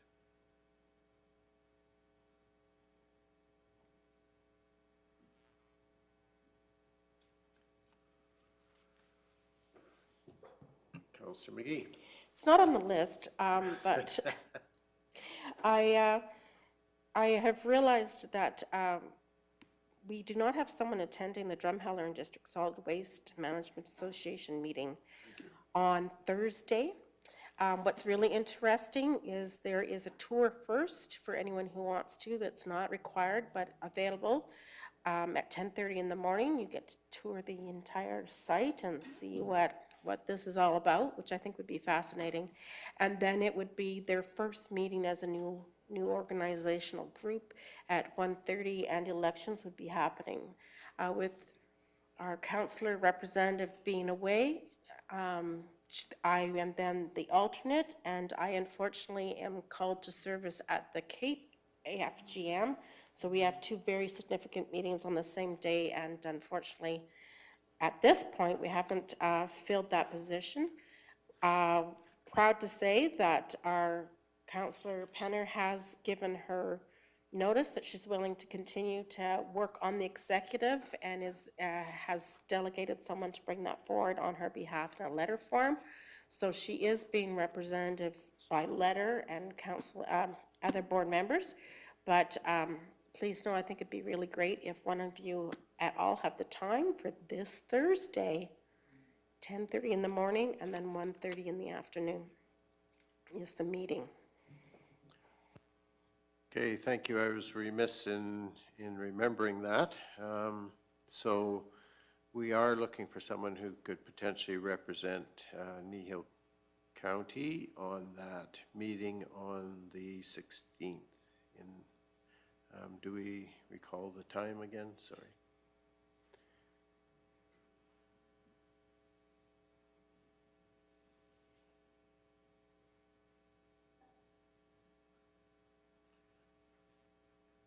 Councillor Christie? I can blindly go where Debbie's been. She does a really good job of this, but I certainly feel we need to be represented, so I'd make time to make it happen. Okay. So Councillor Christie, you have indicated your willingness to attend on our behalf, and so we thank you for that. Hopefully we can get you some meeting details so you know where to be and when to be there. I've been told where to go before.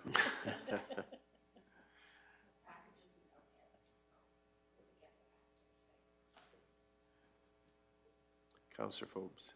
It's not on the action list, but I did, in an email a while ago, ask for the long table discussion to be brought to a Cal meeting. Do we know when that's going to happen? Mr. Gannon. Through the chair, I'll have to verify. I know that I approved the RFD, but I just want to make sure which date it is. It's coming right away. Thank you. Okay, thank you for that. Any other? Councillor Cunningham.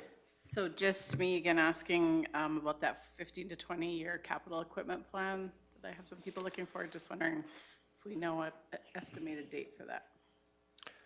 Through Mr. Chair, that's intended to be part of the package for the November 28th discussion. Okay, thank you for that. It's funny how many things that are on the council action item list that we talk about that aren't really there. So I have one too. So there you go. Imagine that, eh? I'm just wondering if there's any follow-up or anything happening as a result of the ratepayer engagement we held in Huxley, and where our consultant might be in that process, and whether we're turning any additional lights on in the hamlet of Huxley. Yeah, thank you. Through the chair, yes, definitely we're continuing. I just followed up on that with our manager on Friday to see the status of it. It's two-part with the wastewater solution. We were going to bring them back as a united presentation for council there with the water and the results of the lighting assessment that we did there. So still anticipated for later this, continuing in 2023, but a defined date hasn't been set yet. Okay. All right, thank you for that. Are there any other items on or off the list? Somehow I don't think we follow our set boundary anyway. If not, I'd be looking for a motion to receive for information the follow-up action list as discussed. Councillor Christie. So moved. Okay, thank you for that. Any further discussion? If not, all those in favor? And that is carried unanimously as well. I don't believe I've heard or seen lunch go by, so we'll just do a quick check.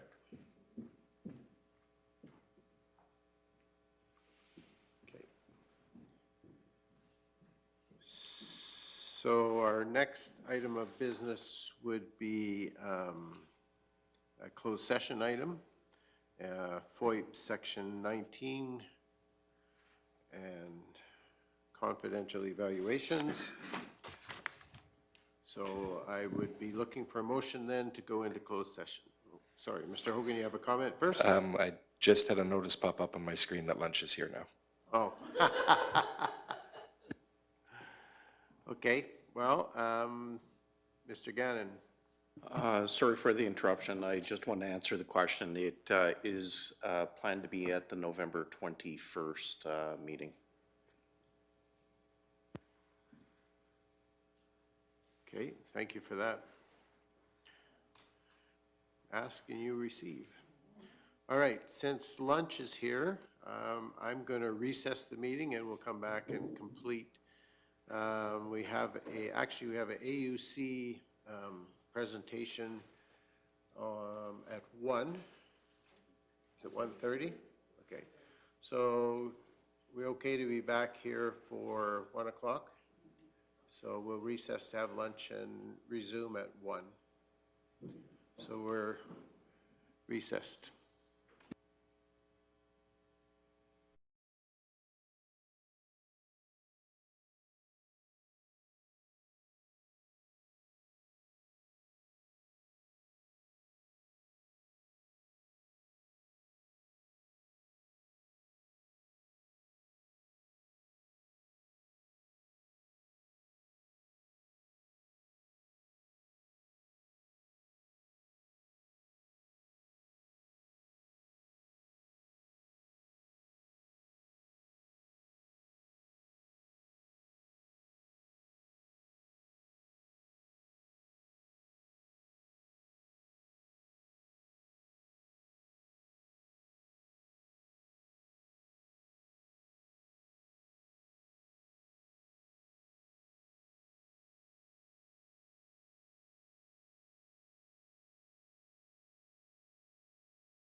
Okay, so we're calling the meeting back to order.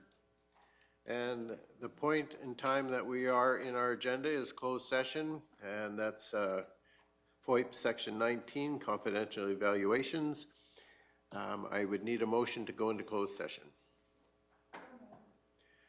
Motion to go into closed session from Councillor Forbes. All those in favor? And that is carried unanimously.